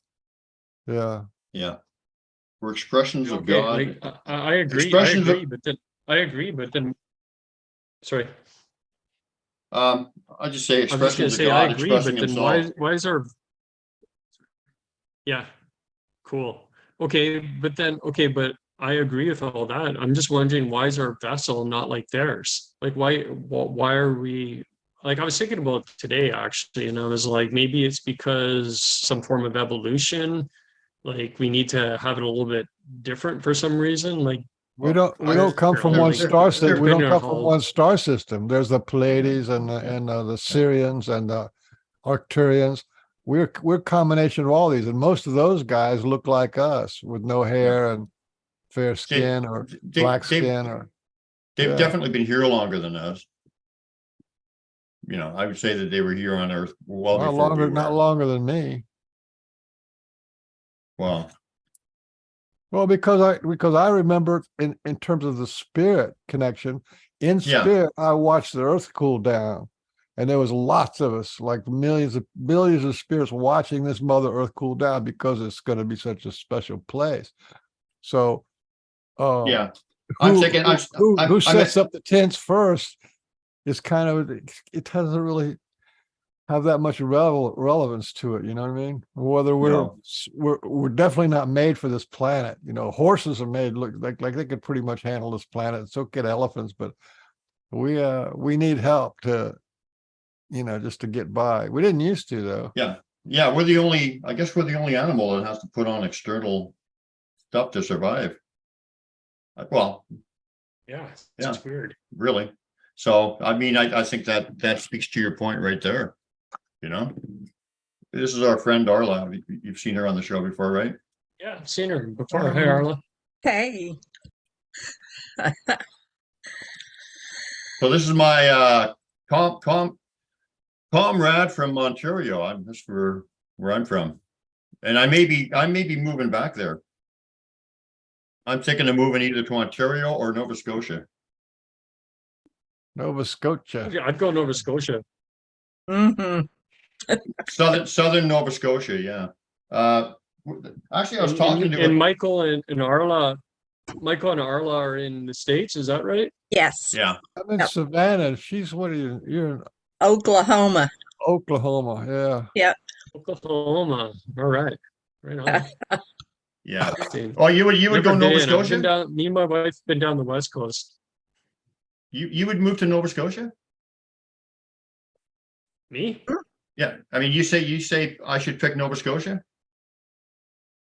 I just think like Nova Scotia for me is just like I just everything like you hear about it. Like it's got really good music and I don't know, just the ocean. I don't know. I'm just kind of just thinking like if I were in your shoes, I mean I don't know what your predicament's like. I don't know if maybe Southern Ontario would be better for you, but I don't know. I just think Nova Scotia, maybe I'm just thinking more of myself. Like I would think Well, Nova Scotia would be pretty interesting. I'd like to be somewhere, like where you are, like by the woods where I can have an interaction, like maybe habituation or something, because, people like us, when we go places, our friends follow, right? So if I had woods right in my backyard, I'm sure I'd be getting, habitation kind of thing. So that's kind of something I'm looking forward to too. But Nova Scotia with the music and stuff and everything, it does have an allure, but I haven't heard of too many Sasquatch stories from Nova Scotia. Have you? Well, I guess not, but at the same time, how many Sasquatch stories were you hearing from Sault Ste. Marie, Ontario either though, right? So for all, as you know, and I know you're wise to this, for all we know, there's other Sean Courneenes and another version out that way, whatever they're experiencing. So yeah, like, I mean, I that definitely wouldn't, I think, yeah, like you're saying that energy is going to follow you wherever you go, obviously. Yep. So I just think Yeah. I've never been out that way. I've only been as far as Montreal, but Yeah, I I'd just look know for good internet connection first. That way. Yeah. So I was going to say, yeah, I mean, yeah, that's a tough choice because music and Sasquatch are my two favorite things. Well, of course, my wife too. She here? what is your wife She's think gonna about listen to going she's out there? gonna listen to the rewind, so I'll include her in that too. But actually, the Nova Scotia thing is I love the music out there, and actually I'm going to reveal it. Actually, Arla was supposed to go to a concert with us. She couldn't make it out here this year, and I guess I'll tell you who you were going to see now. Oh, who? Jimmy Rankin of the Rankin family. Have you heard of them? That's awesome. I was Sounds actually just familiar. listening to them. Sounds familiar. They're very famous, and they do Celtic music, and he's amazing. Yeah. What? It's funny we're talking about that. There's a coincidence here for me because I literally was just out in the woods here. The colors on the trees are just like fire right now. It's beautiful here.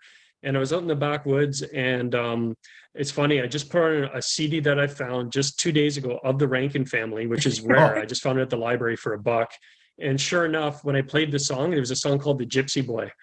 And it was about autumn and the Eagles. And I was like, what the heck, man? Like, what's the chances of me hearing this? And now you guys are talking about the Rankin family. Like, I mean, the Rankin family are freaking awesome, man. And Jimmy Rankin is like the main. He's like Mhm. he was the guy who wrote all the songs, and he's the main guy, right? And he's just phenomenal. I'll send you some of his music, Ma, so you know what you missed Okay. out on. I've probably heard them, Have you ever imagine. heard this song? Fairly well, Lord, fairly well, Lord of the deep, on my feet. I don't know the words, but that's the melody. Like it's really like just Celtic, like just and it just as soon as you hear Yeah. the song, as soon as you hear it, I'm instantly crying Huh. because the music goes through me like because I'm Yeah. uh, It it speaks to something in you, some yeah part of you that connects to that. absolutely yeah. I just start to. You know what my favorite videos that I make? It's kind of funny because I know you watch my YouTube channel. You know what my favorite videos are that I make, Sean? The ones where I do nothing but lift pictures with music. Because I'm listening to the I love music and those, it's man. making me cry, and then I'm looking at the pictures and all the beautiful glyphs and the memories of them, and it's just like I'm just like a waterworks, like. And plus, I I like putting fell music asleep on the my other night videos to because one of yours. yeah, I like putting music on my videos too because it pisses a lot of people off. And a lot of people actually don't like music, and so I I put a little extra in there for them. I sound horrible, but hey, you want to get in some of your pictures? Yeah, I mean, like I sent you quite a few. Yeah, well, You can try to just go through whatever. I mean, I'm actually really glad the way things went here, because here I was all stressed out that we got to go through this in this chronological order. Now I don't care anymore because I already got to talk about what I had to say. So we can just whatever you want. some of those Sure, pictures let's though take are a look. phenomenal. Some of them, some of them I looked at, I you were saying know. a face in whatever, and man, I was saying, wow, that's crazy cool. So I do want to kind of go over some Yeah. of them. If you guys are up for it, man, like, okay, so can I just explain something quickly, Brian? No, Basically, yeah, go ahead. basically what I did was I created like kind of like an intro of photos of just like what's happening like on the property, like just like the sun is shining and there's a beautiful tree here or whatever. But then I got into like a series of photos I took probably going back about 18 years ago when I was in British Columbia. I called them, I had to go pull them out of the basement of the file cabinet. They're called spirit shots, or like I used to take pictures and pick up some pretty or notice some pretty cool things. So even if you wanted to, I don't know if like I sent you like emails and I numbered them. Like I don't know if that helps or not. There's one I called I think smoke I got them break in order. I think I got them number in order. one. If I don't, then it's going to be too Okay, late. cool, But we'll man. try it. I Yeah, got them in the fine. order of that you sent them to me. I think. I think Sure, I but do. if you want to go through the order, that's fine. If everyone's up for it, yeah, sure. Well, yeah, for sure. I just gotta bring them up now on my Facebook and then share them. So just give me a second. You guys can Okay. talk amongst yourselves. I was gonna take a quick washing break. Yeah, absolutely. There we go. Okay, that should be good. Yeah, go for it. So yeah, he's just beginning his journey, but he a lot of stuff I recognize. I mean, he's really on his way. It's Yeah, very it's cool cool. to see. Earlier today, I was watching a video on YouTube about, I can't even think of what he's named, something gear review. And, he just has all kinds of gear and stuff for backpacking and camping and stuff. And at the very first of it, it's like there are glyphs. And I'm like, here's this A propped up like, fancy A. And then just seconds later, there's this huge X right behind him. And he's just oblivious to everything. And Yeah. I'm going, oh, this is bad when you can't watch just a video about camping and things like that, and you're seeing all this stuff, but it made me think of what happens with people. You Yeah. you go into the woods and you say, I've been in the woods how many times and I've never seen anything. Why your heart wasn't open was why you didn't see, because it was right there. And that's the way it was with him. It I've was seen, yeah, right there. I've seen some of the guys doing presentations. Yep. Some of the APR guys, and whatever. I'm not going to judge them, but I'm looking at their videos and I can see like giant glyphs all over the place. And like, oh my god! And they don't even they're just oblivious to it, right? No, it was so funny. I just started laughing. I was like, yep, nope, you don't see it. It's right there. It doesn't happen, but they Yeah. were blatant. I mean, in your face kind of things. So I don't know. Maybe it was for me to see it and get a good laugh, or Did, whatever. did you see that giant A that I found the other day? Yes. That was amazing. Big Yeah. giant A with all the moss on it and whatever. I mean, how obvious can you get, right? Yeah. It's been crazy here lately. Just absolutely amazing. Here too. But it usually is in the fall anyway. Yeah. Okay, I'm going to see if I can get this going now. There we go. Did you see the A, by the way, Sean? Or maybe I didn't post it. I No. maybe didn't put it in the video. Oh, you're not on Facebook, so most of my stuff is on Facebook. So, but Okay. Yeah, I'll definitely check it but out. anyway, I'll make a video just so you can see it, I guess. You're one of the smart guys that's not on Facebook. Well, I am on it. I just don't ever join any friends or anything, but I probably should, just to stay in touch with people. But Oh, well, if you're on it, you should utilize it to join our group and whatever. I mean, you don't have to tell people you're on it. Anyway, That's here we true. go. This is the first picture. yeah, let's see how it goes. Oh, neat. That's not so bad, actually.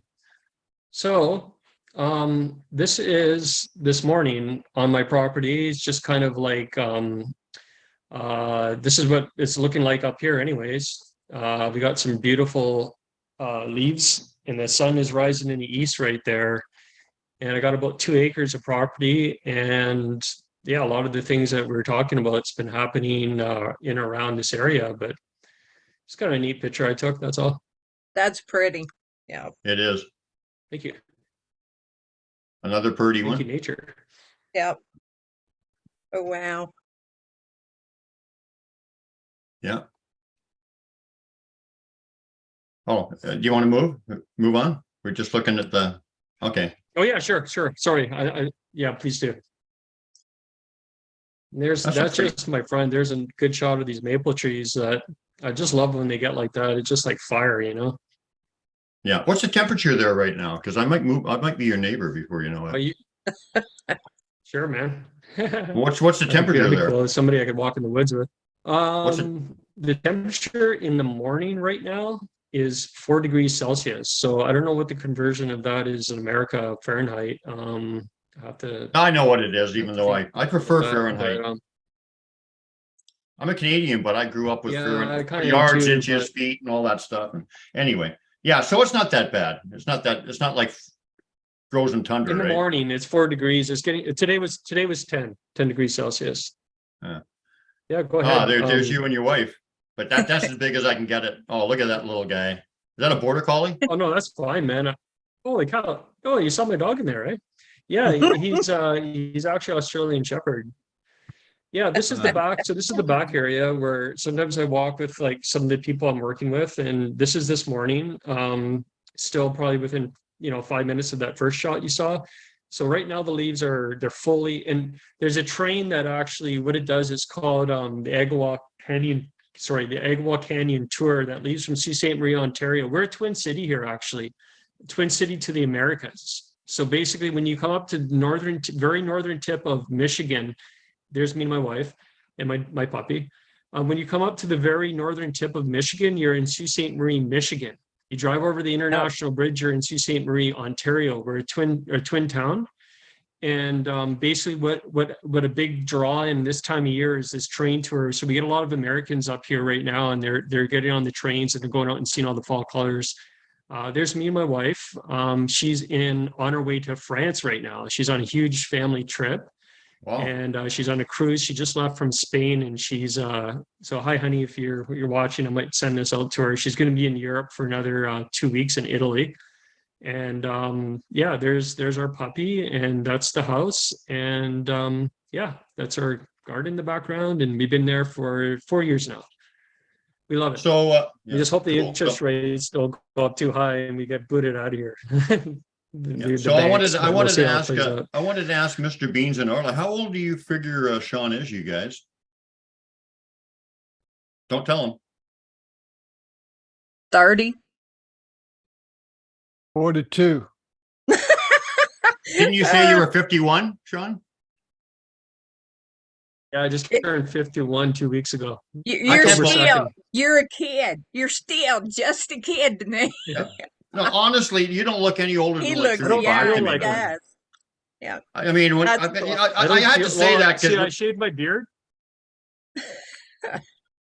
no, because it must be that good Canadian era, I guess. When I was 50, I was still a swashbuckler, had a sword and everything.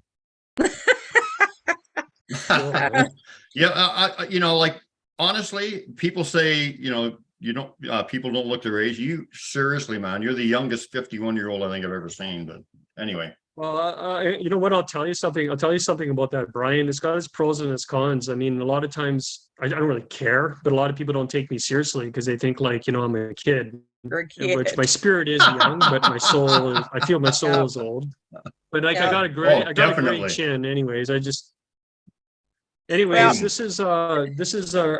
these are the crystal bowls that we use and for healing events. And there's my flute. Actually, here it is here as well. So that's what I'm using when we're playing for people. It's all cedar. And I got another one here. I started with actually the Irish tin whistle, and then I kind of got led into playing these things. And yeah, I'm brutal. I don't ever practice enough. There's no practice. It just kind of like you just kind of go with it. And that's just from one of our ads that we had for a live sound event. Cool. Now I'll bring this anytime. Here's a map. That's where you're from, right? Sure. Huh? Yeah. Okay. Well, I was from Hamilton and stuff, so I was down around here somewhere, right? Yeah. Okay. So this picture didn't come out quite right.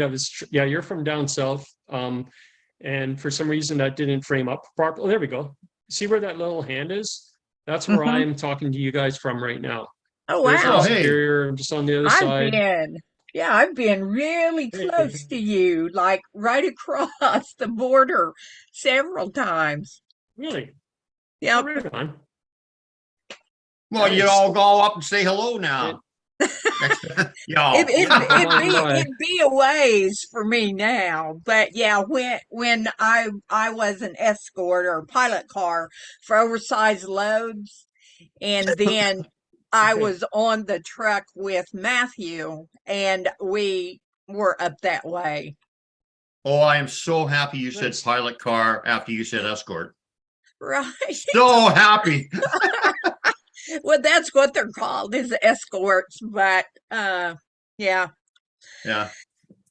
A pilot car. Oh yeah, I had two women in South Dakota one time at a little eating place where I'd gone in there with a friend to eat, and we just got to talking, and they said, "Well, what do you do?" And I said, "Well, I'm an escort, and I didn't get oversized loads out quick enough."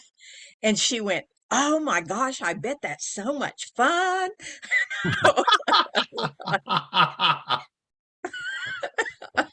No, at 73, I don't want, I'm good where I'm at. What do we got This here? is a picture of Yeah, so I was explaining earlier that about Jean Nicolet. It's like my great great grandfather, who was a French explorer that came up into this area. Considered, from what I understand, the first Caucasian in this area. He made peace between two tribes on either side of, I believe it's either Michigan or Huron. I should know that. But here's a famous painting of him bringing one tribe across the water to meet the other tribe, and there he is with his two pistols. The First Nations called him Thunder Hands or Wonder Hands because they didn't know what guns were. So they were just kind of like, what the heck's this? And he used to wear the Oriental robes and everything else. And I found all this stuff out when I moved back home, that I'm a descendant of his. His wife was a First Nations woman.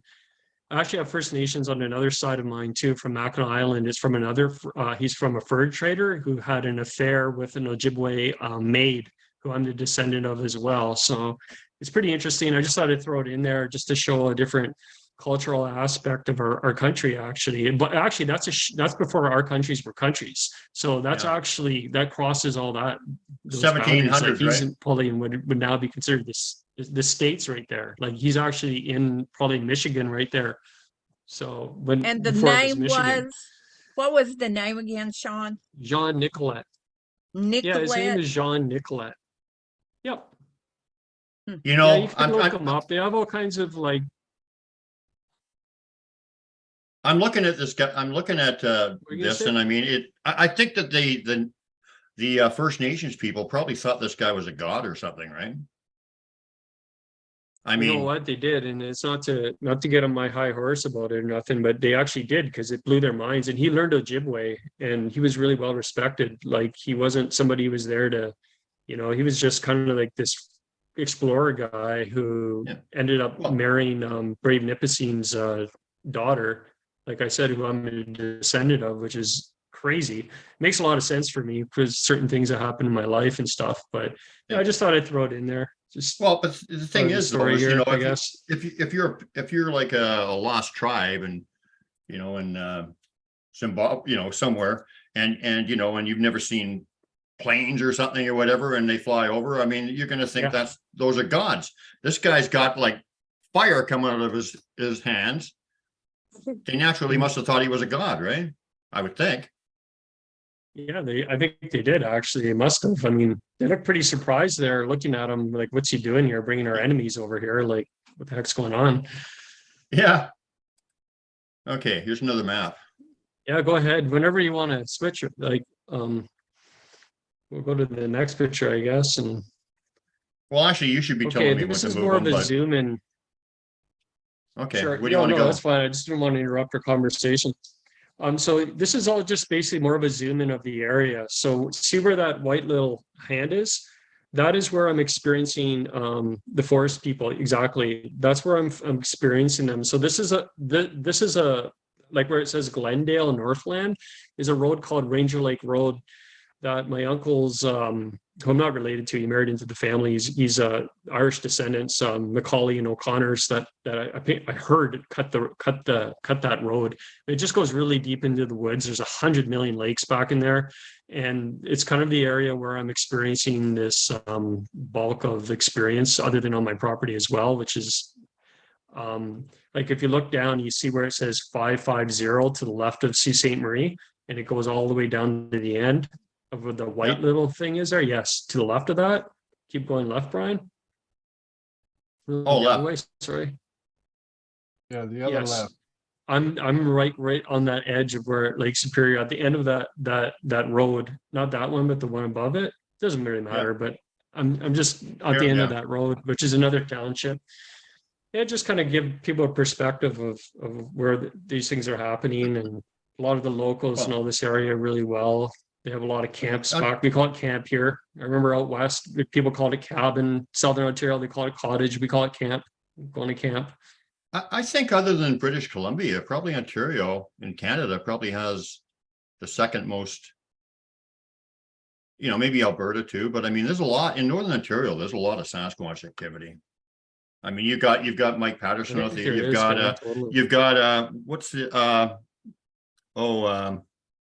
what's Isn't that beautiful Graham and Amy, are they from Ontario? They're from Graham Ontario, and but- Amy? Yeah, but there's also that lady we had on Mhm. the show. What's her name? God, what's her name? We've had her on a couple times. Really nice lady from Ontario. She knew Gordon Lightfoot, actually.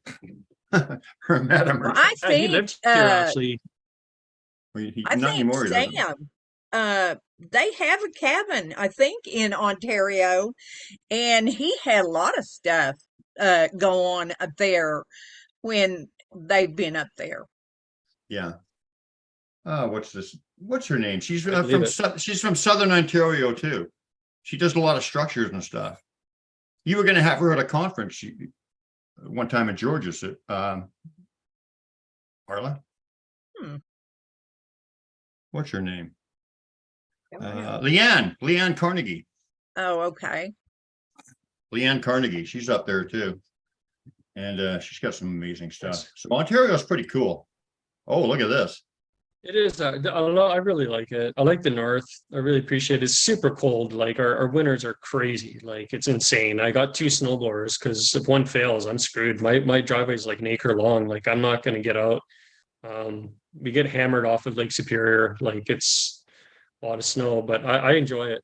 Here is a picture of my parents sent this to me when I was out west years ago, and I just thought, I saw it when I was going through my spirit photos. I'm like, I got to bring this one up. Rare moose, white moose spotted in this area probably 10, 12 years ago. Mm-hmm. That's Beautiful. yeah, neat, eh? Yeah. Yeah, whenever you want to switch, go for it. Unless you guys want to look at it longer. I don't know. So what do we got here?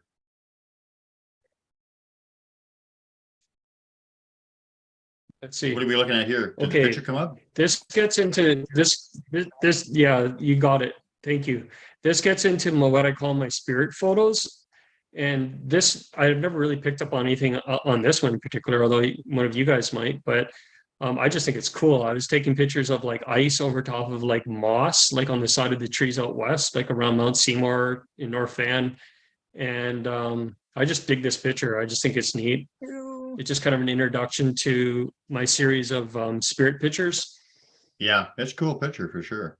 But some of There's these a ones lot going on there. There are different kinds of faces. I'm looking Look at at one this. right now that looks like his face has been painted, like you would see shamans or some who paint their face. And then there's one just down from him. I'm almost right in the center.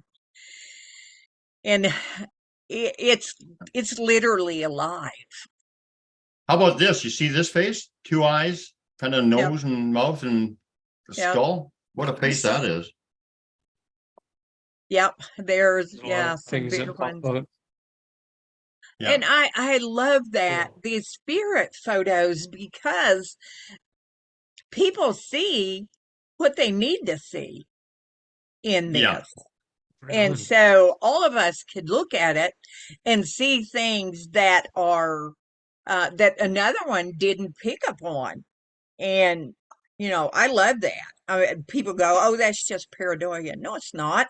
It's our universe. Finally, we're open enough to see this wonderful universe that we're living in with Yeah. these And wonderful. you know what? I heard you say that. I heard you say that before a few episodes ago, and I really thought it was neat. Like you made that statement. I remember on a different conversation. I thought that was awesome. I agree. Like Yeah. She was giving me heck for saying one of my pictures was pareidolia, I think. Who said one of your pictures is pareidolia? I did. And I everybody can't was wait for you guys to see giving these me pictures. heck. I'll show you the picture afterwards if you want. You'd like to see Well, that. you Anyway. know, Oh, that ooh. whole pareidolia thing too. I had a girl say today about a photo. She said, "I see this," but then they would just tell me it was pareidolia anyway. And I had to explain to her that we see what we need to see, and that Yeah. we are becoming so awake and so open-hearted that this wonderful world is just popping out at us. I And agree with that. I love that. I mean, I can look at my bathroom tiles and I can see all kinds of Sasquatch faces, and I can see all kinds of stuff.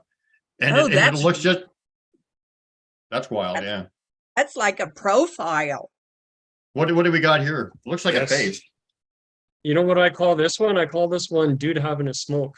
It looks to That's me like exactly- a profile of somebody holding a cigarette. That's And And I don't know exactly. Photoshop. Doesn't he- I'm not somebody who could ever operate technical. I'm super non-technical. There's no way I would ever take my photos, and it just, I saw it and I thought that's a dude having a smoke or a Well, I person. mean, just talking to you That's for what I 5 see. minutes, I could tell you, you know, there's only, you know, you wouldn't do that, even if you were capable of it. You wouldn't be What doing was your that. I'm not saying camera it do- really what so was your much camera to doing? to you guys, but That's not a normal photograph. my What was your camera, good question. I don't know. Like, I mean, that was a long time ago. I took this one. I might have taken it. I can't remember. That's a good question, Michael. I don't recall actually. There might have been something. I mean, this actually, these photos don't do the actual original photos justice. Honest on my grave. Like the real, you can see the pixelation around the nose. Like it's way clear. This is ice. This is ice Yeah. we're looking at. That's Yeah. awesome. Have you seen some of my pictures, Sean, on That's better. It gets better. what? I have. They're really neat. Yeah. I mean, really some thought of the they're ones that amazing. like, yeah, on the because, creek because, bed. well, no, because the Sasquatch are capable of taking pictures on your camera or removing them from your camera, or even adding images onto Yes. a picture you already took. I've experienced all three of those things. So it's sky's the limit for these guys, you know. I'm not saying what this is, but I haven't the experienced Sasquatch, the it sky's that, the but I limit. wouldn't. I haven't experienced it. I haven't experienced that, but I wouldn't put it past them. I Oh, wouldn't doubt it. Or, it's a like, fact, who man. It's a knows? fact. I'm open to it. It's a fact. Cool. They've proven it to me. They've done it multiple times. There's just, but anyway, enough of that. What are we looking at here? Yeah, that's interesting. Let's see. Oh, Let's that's see what we got cool. up next year. The doggy, black and white. Yeah. And somebody with Yes, a sir. That's one of my puppies. jack-o'-lantern nose Right here. right there in the, Yeah, yeah, I that's true, love actually. that. That's wild, eh? Yeah, Well, yeah, that's I in mean- your neck of the woods, Brian. That's from Lynn Creek in North Van there. It's amazing the faces that you see in rocks and Yeah. stuff. I remember Isn't one it- time I was in a different zone or whatever. I was walking along, and every rock, it was a weird day. Every rock had a face, and they were introducing themselves all to me. And also that day, I could see Sasquatch tracks from mental impressions. I could follow them along where they had walked, even though the tracks weren't even there anymore. It was like a bizarre day, but it was like one of those. You know But that's anyway. that's called tracking. The First Nations people used to be do trackers like that. Whenever they'd find a set of tracks, they could actually see where the direction they were going, and you know each track would kind of light up for them or something. It was amazing. Yeah, that's what I had happen. Only once, mind you, but that's a happened. skill. ooh, now this is cool. Oh, that is. Look at this guy. Oh my God, this one I posted on Facebook, and I lost a few friends over this one because people were actually really freaked out by this. I won't say who, but I'm not That's joking. very Like the actual shamanistic. original one is very yeah, you can zoom in on that. Neat. The original, I just got to tell you, the original is so much more detail. It just does not I do it believe you. justice, but it's what I have. So it's crazy, man. So this is basically a place where I used to play my flute on the base of Mount Seymour. I took a Lemurian seed crystal and I put it into the stream. And as I took the picture, I put the energy into it. Like I Yeah. pushed I didn't push maybe my energy. I just asked, like I just put energy into it, and that's what came up. So to me, I see like a profile again. Yeah, It's kind of like almost like kind of ghostly, but to me, it's like either a water spirit or a Lemurian or something like that. yeah. Wow. Wild. Yeah, well, I'm glad you're appreciating these. Oh, Always. Wow. it gets interesting as we keep going. We've got a few more, I think. Yeah. We can go do them all if you want. Okay, I'll let you guys comment. That's interesting. Some kind of glyph, obviously, right? But isn't a Well- stone a heart? It is, but it's also a It's more, profile. it's a face. Yes. It's a profile. An awesome profile. Right Yeah. on. Yep. Yep. The You- eye You is guys are literally very, like, yeah. What do you make out? What do It's you make of interesting these? because that's like, well, that's the headdress of a first. yes, it Sorry, is. go ahead. Yeah, that's what I was. Go That's exactly what I was thinking when you said it. I was thinking headdress. Just when you Yes. said that. Yeah. That Cool. profile is phenomenal. I Isn't love it? that. I can't even put these on Facebook. I get too many people that think they get too spooked by it. I mean, so you all of you are probably only the four one other person's only ever seen this in my life. I don't, these are very sacred for me. I mean, Yeah. I call this one native elder. That's what I call it, native elder. You drew that, or somebody else And drew that it? was in your neck of the woods too, Brian.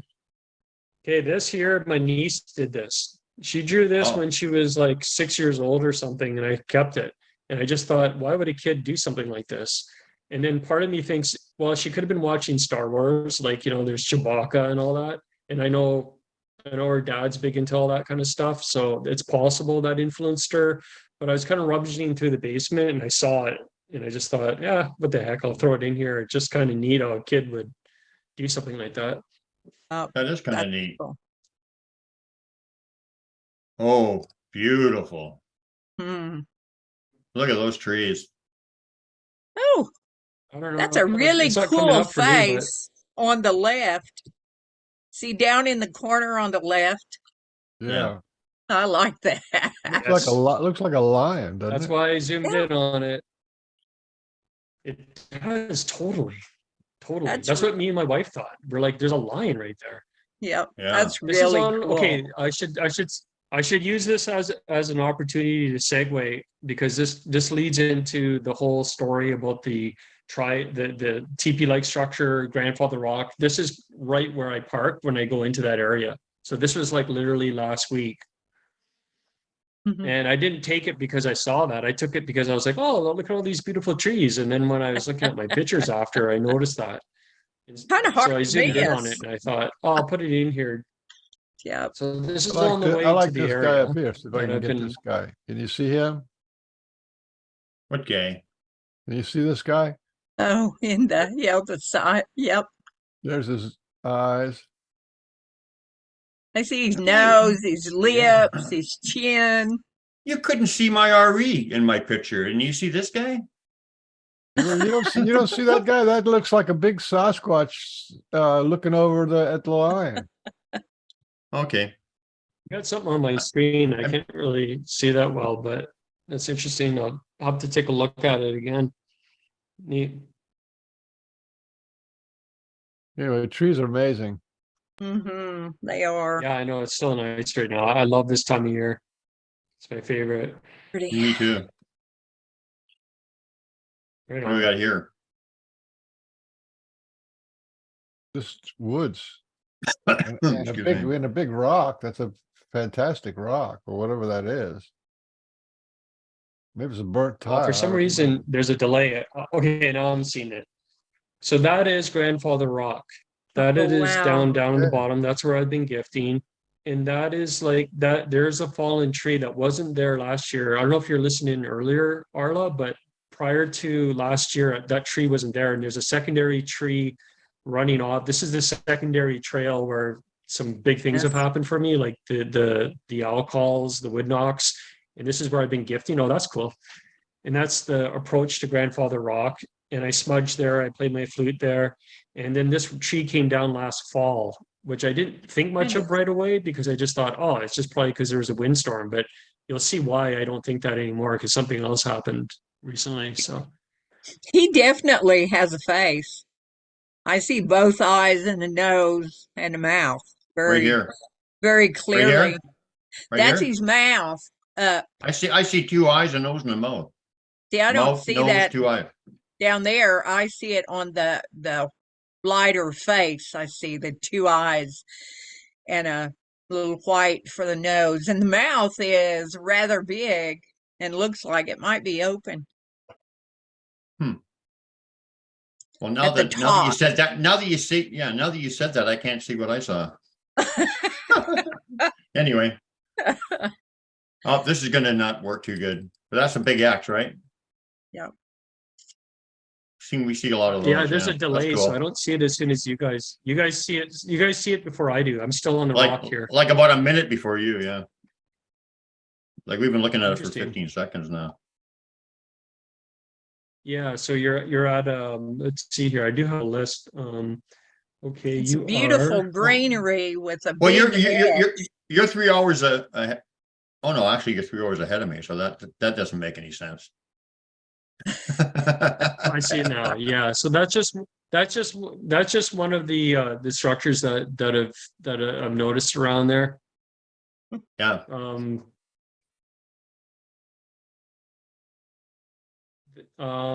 Yeah, okay, great. I see where you are now. Oh. Did they make this? You're probably not there yet. That's my theory, anyways. That's my theory. Yeah, it looks It's like it. really beautiful. Yeah. It's elegant. It's so nice back there. looking It's to me. Yeah. That looks nice. like something they do for sure. Okay, this is like this crazy star kind of stuff I've noticed more recently. And then I read it in your book there, Brian, and you can't really tell in this picture, but there is a loop that goes through there. Yeah, that's even better in a way. Yeah, I actually, this is going to sound crazy. I don't know what you guys think of this, but I actually came across this on my way to go skinny dip because it was like 30 degrees Celsius, which is really, really hot. And I don't like the heat and there's no one around. So I totally went in the creek, which is right beside it. But when I was going to the creek, I saw this. And then I went in there and I swam in a little pool. Like I just cooled down. I love cold water. So I was like cooling off and it was nice. And then there's more of these like all around there. Like there's real big ones. This is like actually a small one. And I was saying to Brian earlier, there's no way that like it's weird. It's like when I look at it, it's kind of like being in real life and looking at it, it's way more involved for some reason. I don't know if it's just the lighting, but yeah, I can see what's going on though. You can obviously see this is all woven in here and yeah, it's like several stuck in, and I don't know if I sent a picture or not, but there's one that's like 3 times the size and it's up off the ground. And I don't know how the heck, there's no way like a windstorm or a river water made it like that. So it's interesting. oh, we get your little puppy's paw here. And we're looking at a glyph here. Yeah, okay. Yeah, I think so. I don't see it yet. I'm still on the last one, but I'm looking at my notes here. Yeah, you're at the triangle. Just an example of like several triangles that I've come across. You know, and part of it is just kind of trying to not say like, look, I'm definitely not going around looking for them. It's like my eye gets drawn to them. I just look down and like bingo, it's very definitive. Sometimes I just know it is just branches that fell. I'm starting to tell the difference when I know it's their energy and when it's not involved. But triangles have been around for me for a long time. I've noticed now that I think about it. Oh, yeah, Me too. I've Neat, started posting a lot of them on Facebook in one of my albums because triangles have so much spiritual significance in so many different ways. And you know, it said you could create the world with a triangle, how the triangles connect and work together. Plus you've got that total energy of the triangle, which is phenomenal. You know, and we have ships now from the star people that are triangle shaped. And they're bringing that energy into it as well. And I am so glad you sent this because it it tells me that, and I'm seeing it now, people are picking up on these triangles, that these are being left for specific energies. Yeah. And that's just so cool. You know, it's well, now I'm gonna have to say to you, Sean, yeah, you say I don't know if I should say this or you'll believe this. So I'll say one to you. I don't know if you'll believe it, but it's true. My wife at sure. a recent camp, my wife at our recent camp out, the Sasquatch gathering I hosted, and you're invited next year, by the way. Um, Try to make it. Yeah, it'd be neat. well, she was in her tent and she was getting this energy thing, like energy vibration, sound vibration, or whatever. And it was either probably for a healing or an upgrade or something, or a download or something. But it was dramatic. And then after that happened, she and I've had the same kind of thing. So and Tom, a friend of ours, had his heart healed by them through energy, like. So Yeah, this no, kind of thing. I remember I watched the episode when he was talking about that. Yeah, this kind of thing is real. But the thing is after Sue had this, whatever was going on, she had this vision in her head of a triangle, a big triangle spinning or something. So Yep. there's your triangle. Yep. Yeah, It's definitely. Wow. I it's mean, part of the light language too that we're being brought. It factors into that. And so it is bringing literally light of knowing to us. We had 3 different people at our gathering that were channeling the Sasquatch there. Actually, specifically RE, but it's pretty phenomenal. You ought to come next year. So what do we got here? it sounds really amazing. Well, this is actually not in the same area. This is somewhere else, like more closer to town, but I included it in here because it's actually in a pretty populated, well-used area called Hiawatha Highlands, where a lot of people mountain bike and hike. But it's this crazy thing I noticed with this tree that's like bent. It's been shaped like that. That kind of hard to tell in this photo. It's not really super close up, but it's just, I don't know. I don't see that every day. Like it's just kind of something interesting. Very cool. How that branch was manipulated like that. I've never seen that. And then grew that like that too. So it's just like a white birch that's just been bent that way somehow and then grew into it. Okay, so this is one of here's the your Y stick. branches. Here's your Y stick. Yeah. Yes. Awesome. Yeah, and what's interesting about it is like I wasn't thinking about them at all. I was just totally like actually pushing through this heavy brush, and I pushed through this heavy forest area. And when I cleared out and I poked my head through it, this is what I saw. Like it's like I looked up like through the brush, and boom, it was like right there on this log, which to me is like a lot of people could easily look at that and go, yeah, no, whatever, man. I put that there. Like I know you guys probably don't think or feel that I would, but skeptics would look at that and say, yeah, some guy just put that there or whatever. This is like way in the backwoods. And I've had quite a few of these in the last few months, not so much recently. Well, this one's more recent. It's probably 2 weeks ago, but when I saw it, I just knew I could feel the connection, and I just knew it was them. Like they were just basically just kind of speaking to me right there and then at that very moment I saw it. I knew it. I love the 2 eyes. Big Of course, I see that's 2 crazy eyes. too. I've been noticing that. Yeah. Yeah, I wouldn't. Yeah, I know what you're talking about. I wouldn't worry about what the skeptics say about the glyphs and whatever. I mean, with all due humility, I got some of the best glyphs around, and there's absolutely no way that they're random. And yet people look at them and say, it just felt like that. It just felt like that. Yeah, they're all twisted around and wrapped around and 3D and whatever, but it just felt like that. So, they're just guys who are just too lazy to look at it, or they just don't want to believe it, or it goes against the ape thing or whatever. Okay. So I mean, if they have to admit that they make these things or whatever, then the Magilla gorilla thing kind of goes out the window pretty fast, right?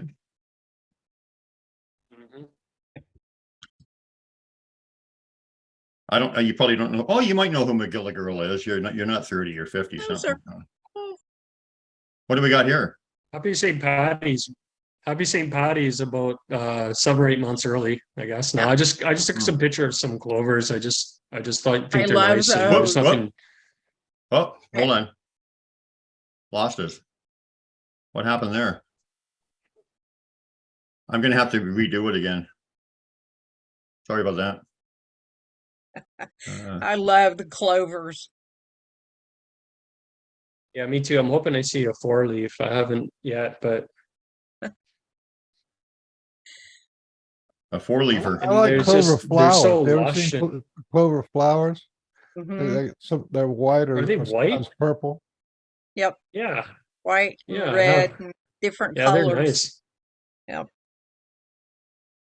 Okay. Sorry about that. Yeah, it's just such a beautiful area around here. I'm so lucky to be able to get out there and do what I do. I mean, Oh, a and turtle. yeah, it was just kind of yeah. So I just kind of came across this guy. I was just on another lake east of the area where I've been describing, and also I heard like all this noise coming through the bush, and I thought, what the heck's that? And this thing came out, and Wow. just kind of saying like, slow her down, take it easy, you know? Yep. Yep. That's cool. If you want to know if a person really has good intentions for you, tell them no. And it is in the reaction to you saying no that will give you your answer. Saying no can unmask anyone that is pretending. Good saying. Is that your motto? Yeah, I just kind of well, it's been more of a model more recently, a big life lesson, and a lot of stuff I went through in the last year or so where this really came to the forefront for me, and just creating boundaries with people, and that's really just kind of a message out there for people. On a side note, really, it's just kind of a little thing there I thought of throwing in. Sure. Yeah. And here is your what you do. The That's what Woodland I do. I Whisperer. call it the Woodland Whisper. Like Yep. that. It's a nature-based wellness. I do guided nature walks. I do transformational fireside storytelling. I don't remember. I don't know who put that in there. That's funny. That's I always cool. thought I guess I did have fireside in there.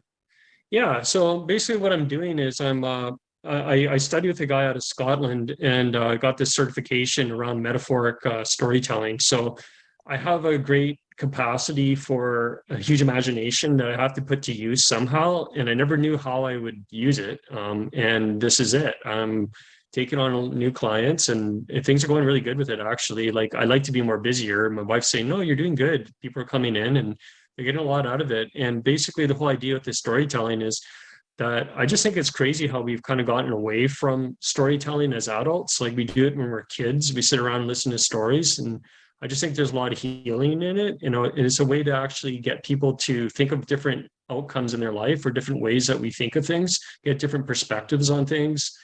And I have a biomat, which is an energy mat. It takes positive ions and it turns them into negative ions.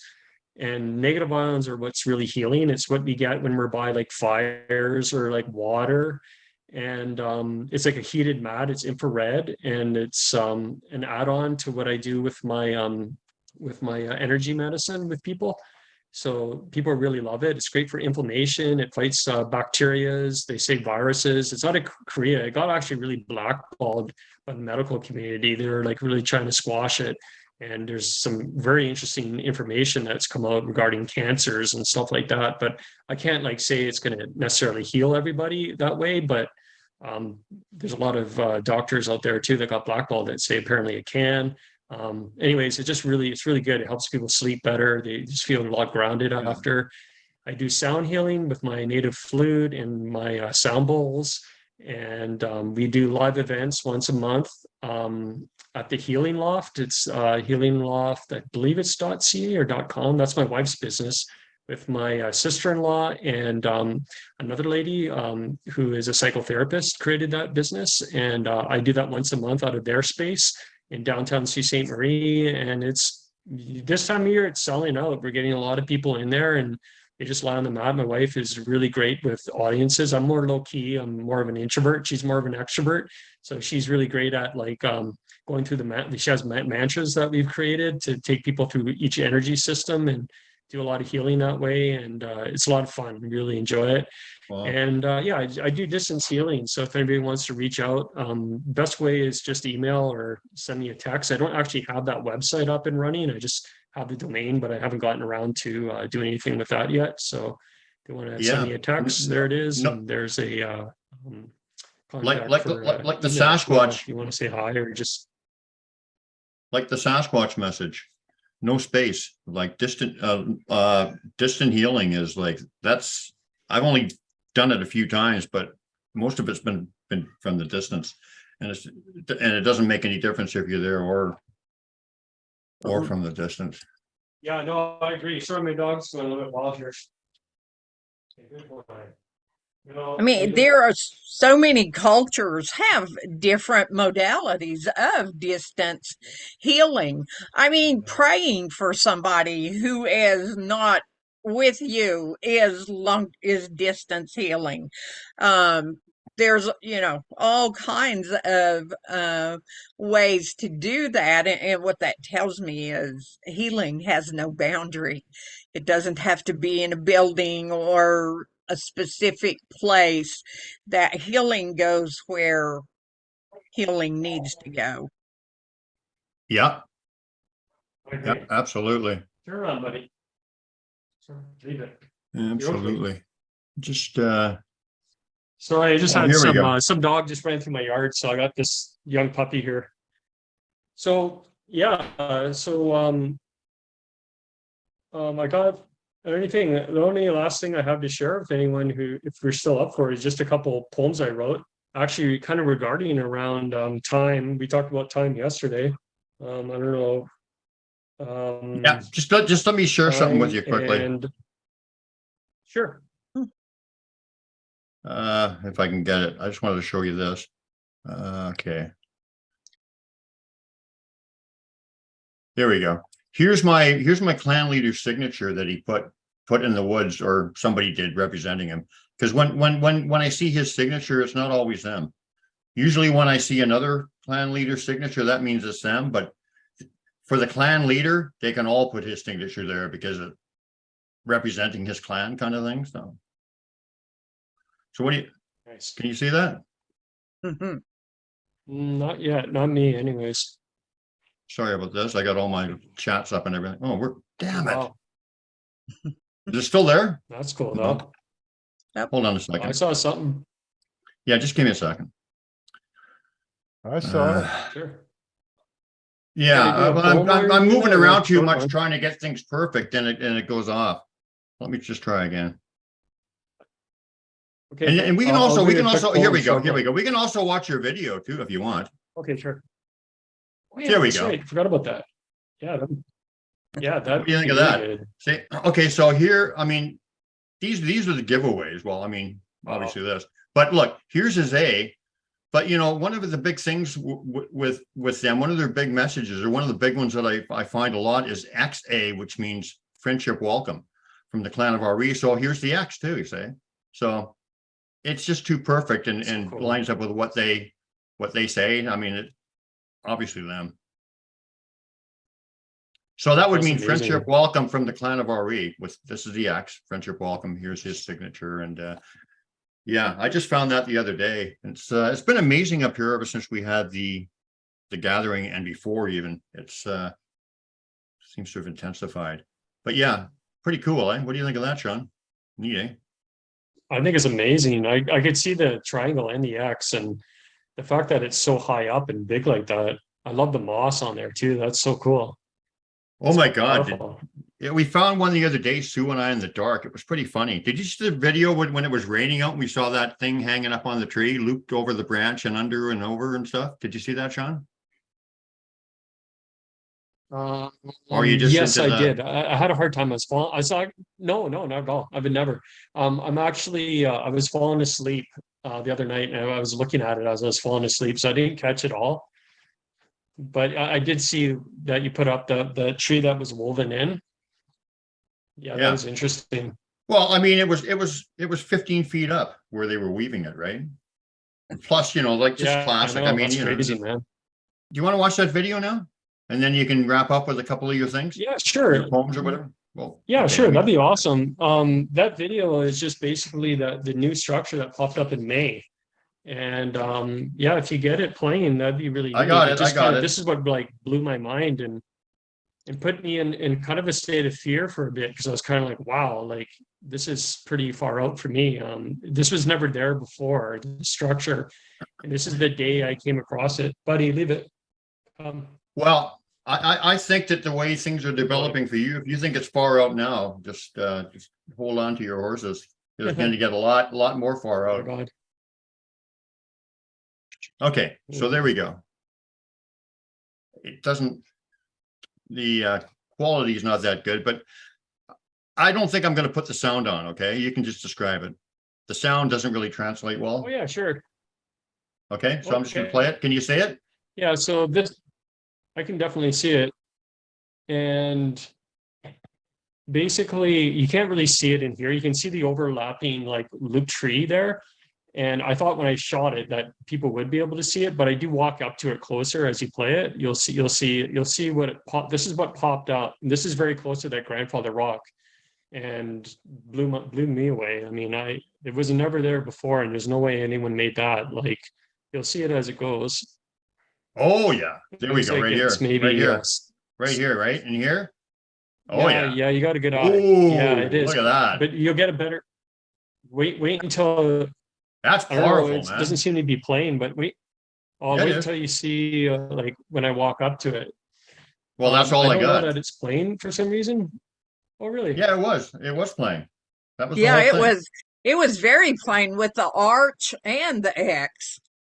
Well, I'm just going to stop it where, okay, here, I'm just going to stop it. Yeah, right here. Yeah. Look at that.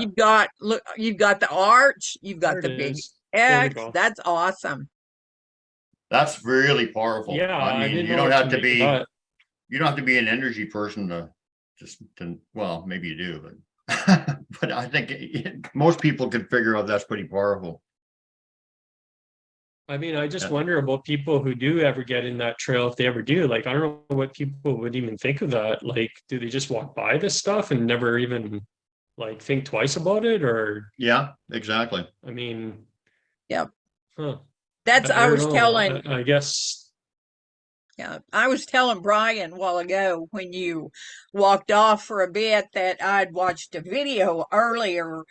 It's this guy I watch from time to time that does backpacking and some other stuff. And he was in Kentucky, I think, and he was videoing where he was going to put his camp up. There were storms coming, and it was like right at the beginning there was this A propped up against a log. And then just a little bit after this was this huge X just right there with him. And he never saw any of it. Yeah. And, so Was if he a your Sasquatch heart's guy though? no, no. But I think he's doing something now because he did one where he was looking for Bigfoot, I think, or something on one of his videos. And, people were messaging him and saying, well, did you see this and this and this? And he doesn't quite Yeah. buy it yet. But it was interesting to me that those things were right there and were almost like in your face Yeah. kind of Yeah. things. But Yes, that's what I was laughing about too, Sean. My Tom Cantrell and myself, the guy who co-wrote, well, actually, I guess I co-wrote the book with him, but whatever, either.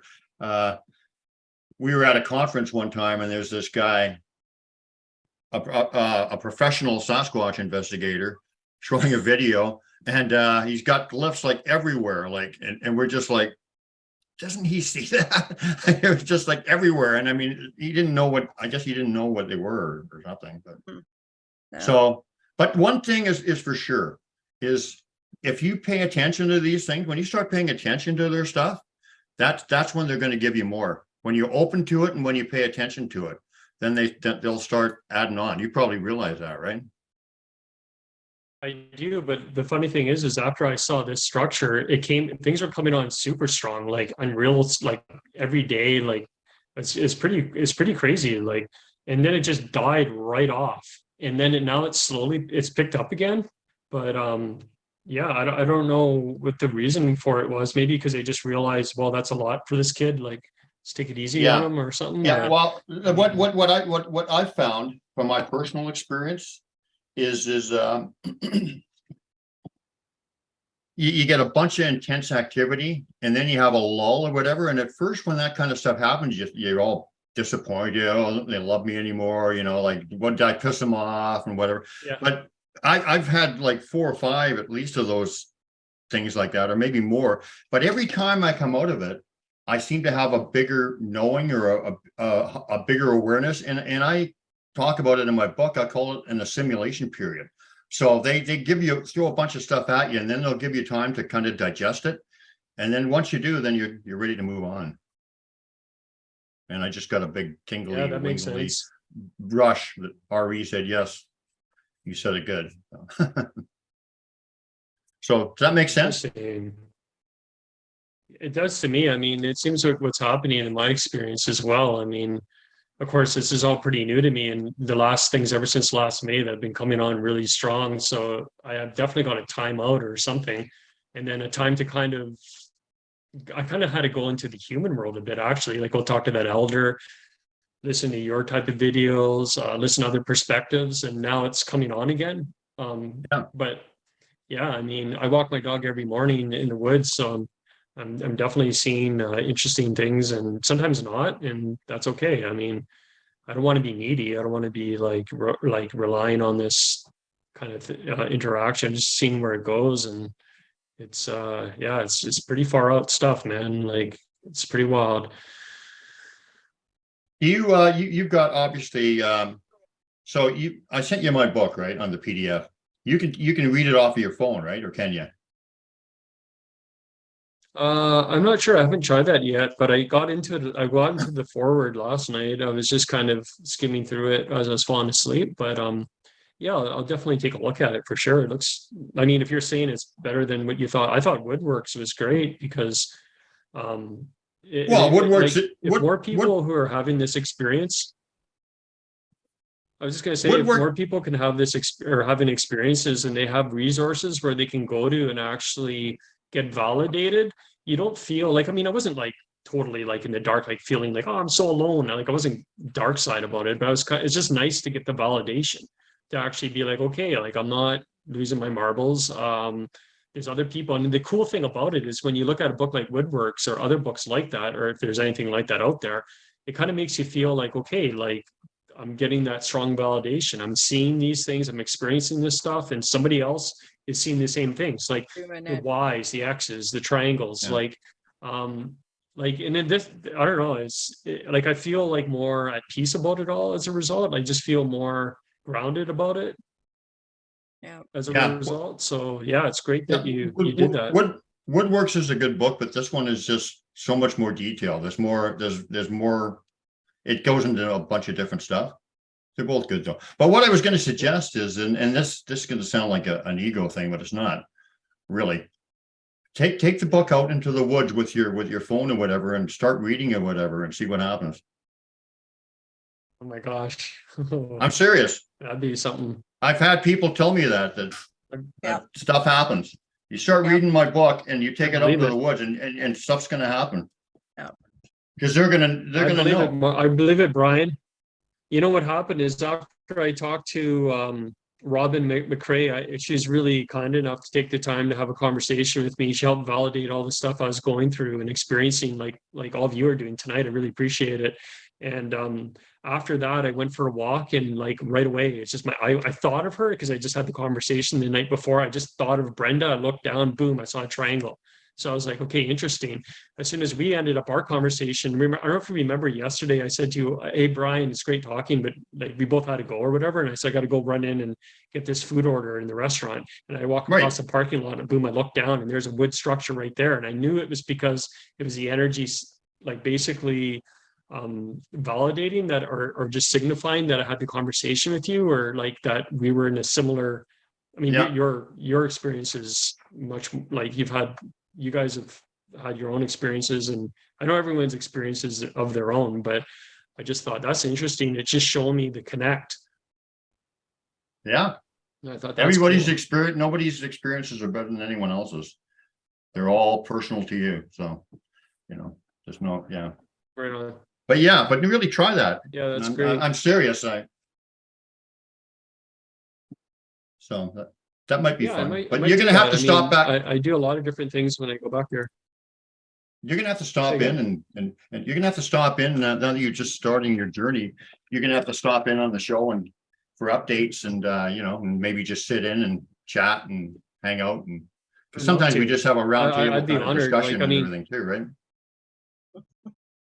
yeah, I really enjoy the channel. Like, I mean, the three of you were just in Thomas. I guess am I saying that right? Thomas, Tom out of Cantrell. the States there too. I mean, just yeah, it's great. I was like, I like what you're doing. I like Sasquatch Ontario a lot, and those are the two main sources for me. And I like the people you're bringing on. I like what's happening right now. Like, I think a lot of stuff's coming out of the woodwork, and a lot of people are going to need a place to come forward and get validated and get some, it just feels good. It's not, everyone that you run into that you can talk to this kind of stuff about, and people just think you're totally insane or nuts. So, yeah, no, I really appreciate you having me on, and it's awesome. It's a good thing to be friends with the Sasquatch people. And it actually is a good thing to be friends with anybody who's indigenous, but for sure for the Sasquatch people, because that just puts it on a whole nother vibe. You don't have to be lovey-dovey or worshipy or anything like that, but just to know that those beings are out there, and there's serious magic. Like I said, you go back to your grandfather rock, and they have a structure there. They saw you, they give that structure for you. Like I said, maybe one or two other people walk that trail, but basically it was for you. And even whatever urged you to call Brian was for you from them. You know what I mean? So it's such a tender-hearted thing. It's to be friends with the Sasquatch people. Yeah. Yeah. Yeah. It's really, that's awesome. I I really like the predict name. I predict big things are going to be. I mean, you're going to be experiencing all kinds of magic coming up soon. I predict. But Wow, that's amazing. just be open and Great. like I said, the more you look at their stuff and pay attention to it, the more they're going to show you. It seems to be So the way, definitely. you got an exciting adventure ahead of you. Have you ever thought about doing Reiki on dogs and cats? It's funny you should say that, Michael, because my wife is Some always some getting some on my kind of case strong about that. message there. You need to do that or play with it. Hey, thanks, man. And thanks for You passing got it on. that? I appreciate it. I do. Well, it's funny you should say that, Michael, because actually one of my people that come and sees me, I just put a little ad out about that through my wife. I'm terrible with social media. I'm kind of shy of it, but not only that, I'm just terrible with technology. But she helped me out and she put an ad. My husband's now doing like energy medicine for animals because I really love I love working with like horses. Like I love being around. We have horses right across the street from us here, and I have somebody who's been bringing their dogs in to see me, and I love it. It's really awesome. So yeah, I'll see where that takes me. That's no coincidence. You should say that at all. It's really interesting. Definitely. That's cool, man. Hey, you had a poem you wanted to read us before we wrap it up. I got a couple. I mean, I don't Sure, want to, go for it. go on too long. Okay, well, here's one I wrote probably back in 2010. It's called The Best Friend. The best friend you can have is in yourself. Never deny and put on a shelf. Others will tug and pull you away. So make the shift with no delay. Cool, man. Make the shift and be your best friend. Yep. Don't like rely on everyone else to come through for you. This one's called The Great Sigh, and it's kind of about it's kind of got a Celtic theme to it in a way. It's about one of the mother goddess, Dana. For what was or is the wheels of time as an illusion, a trick by a long time fool for the children of Danu. While a few snakes hide under a rock, our old friend, the rock bears down. The triangle returns to its rightful owner. What was power never was, as the wheel of time an illusion. The rock bears down on its own. A great sigh is heard. Pretty cool, man. I thought I should read that one because what you were saying, we were talking about yesterday about time and time being an illusion. Mhm. Yeah, Leave it, buddy. Leave it. Come here. yeah. Light and All dark right. was all set up like a scheme to hold intact a magician's dream. Through the slit, if for a moment a space spreads out, you may know it. A space unheld, center of donut. That's talking about kind of what's between light and dark, kind of idea there.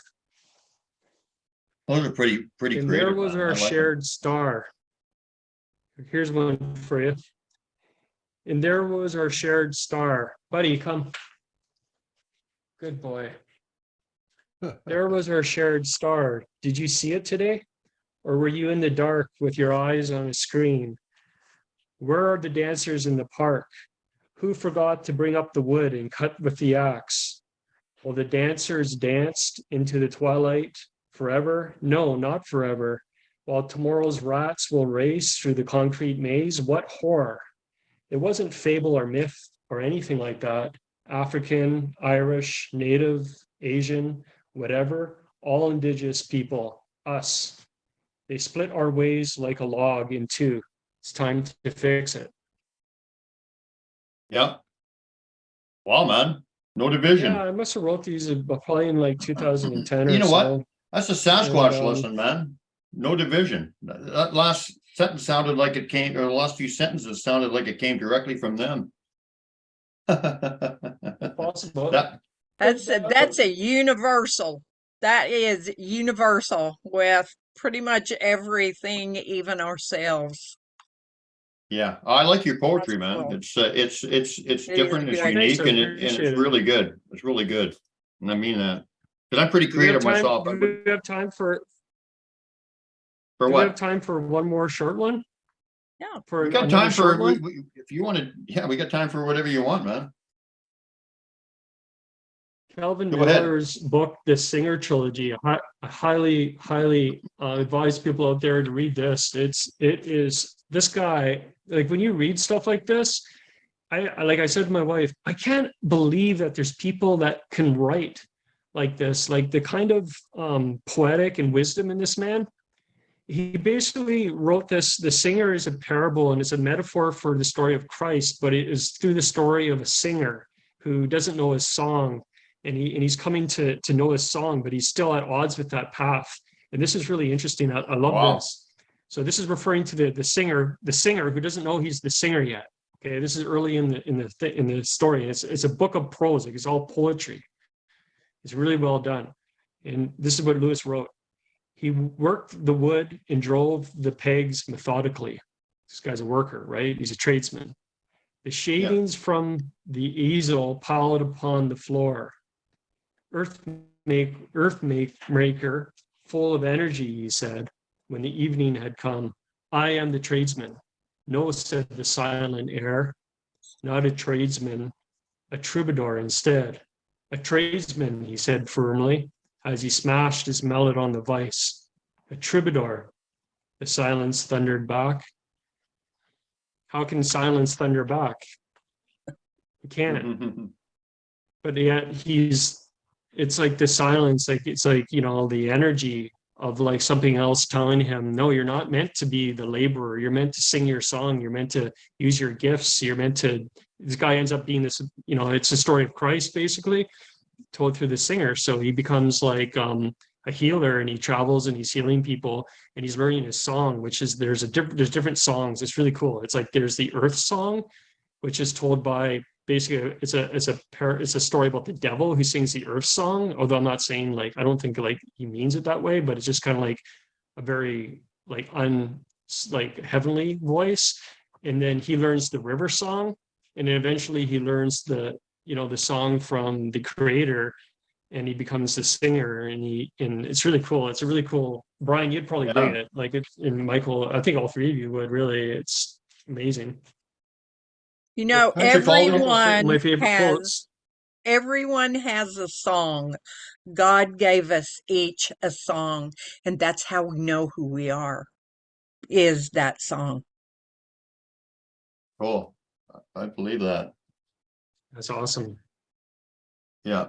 I love Well, this. is there anything this else quote you by wanted to, George how Orwell. was your, how was your, I know you haven't been at it long, but you're obviously on the right path, and I can see and feel the Sasquatch people working through you. So how has your life changed since you became aware of the Sasquatch people and they've been starting their work with you? I would say that it's helping me take more time into nature, and definitely listening to my intuition way more, and basically just the awareness that there's a forest people that actually is real and they really live out there. It's pretty. I mean, it's just a lot of processing at this point. I mean, maybe not so much as it was a few months ago. I'm a lot more grounded about it all and just more at peace, and just realizing this is a reality. This isn't some fable, or this isn't my imagination or anything like that. Just kind of excited about what's up and coming. Like I was saying when we first started, like I want to stick around. I want to make it. Like I want to be an old man and like, hopefully Live have this experience, some amazing experiences like in this lifetime. Leave it, buddy. Sorry, my dog's growling here a bit. I'm just gonna give him a treat. Buddy, come. This is by George Orwell. I really liked it.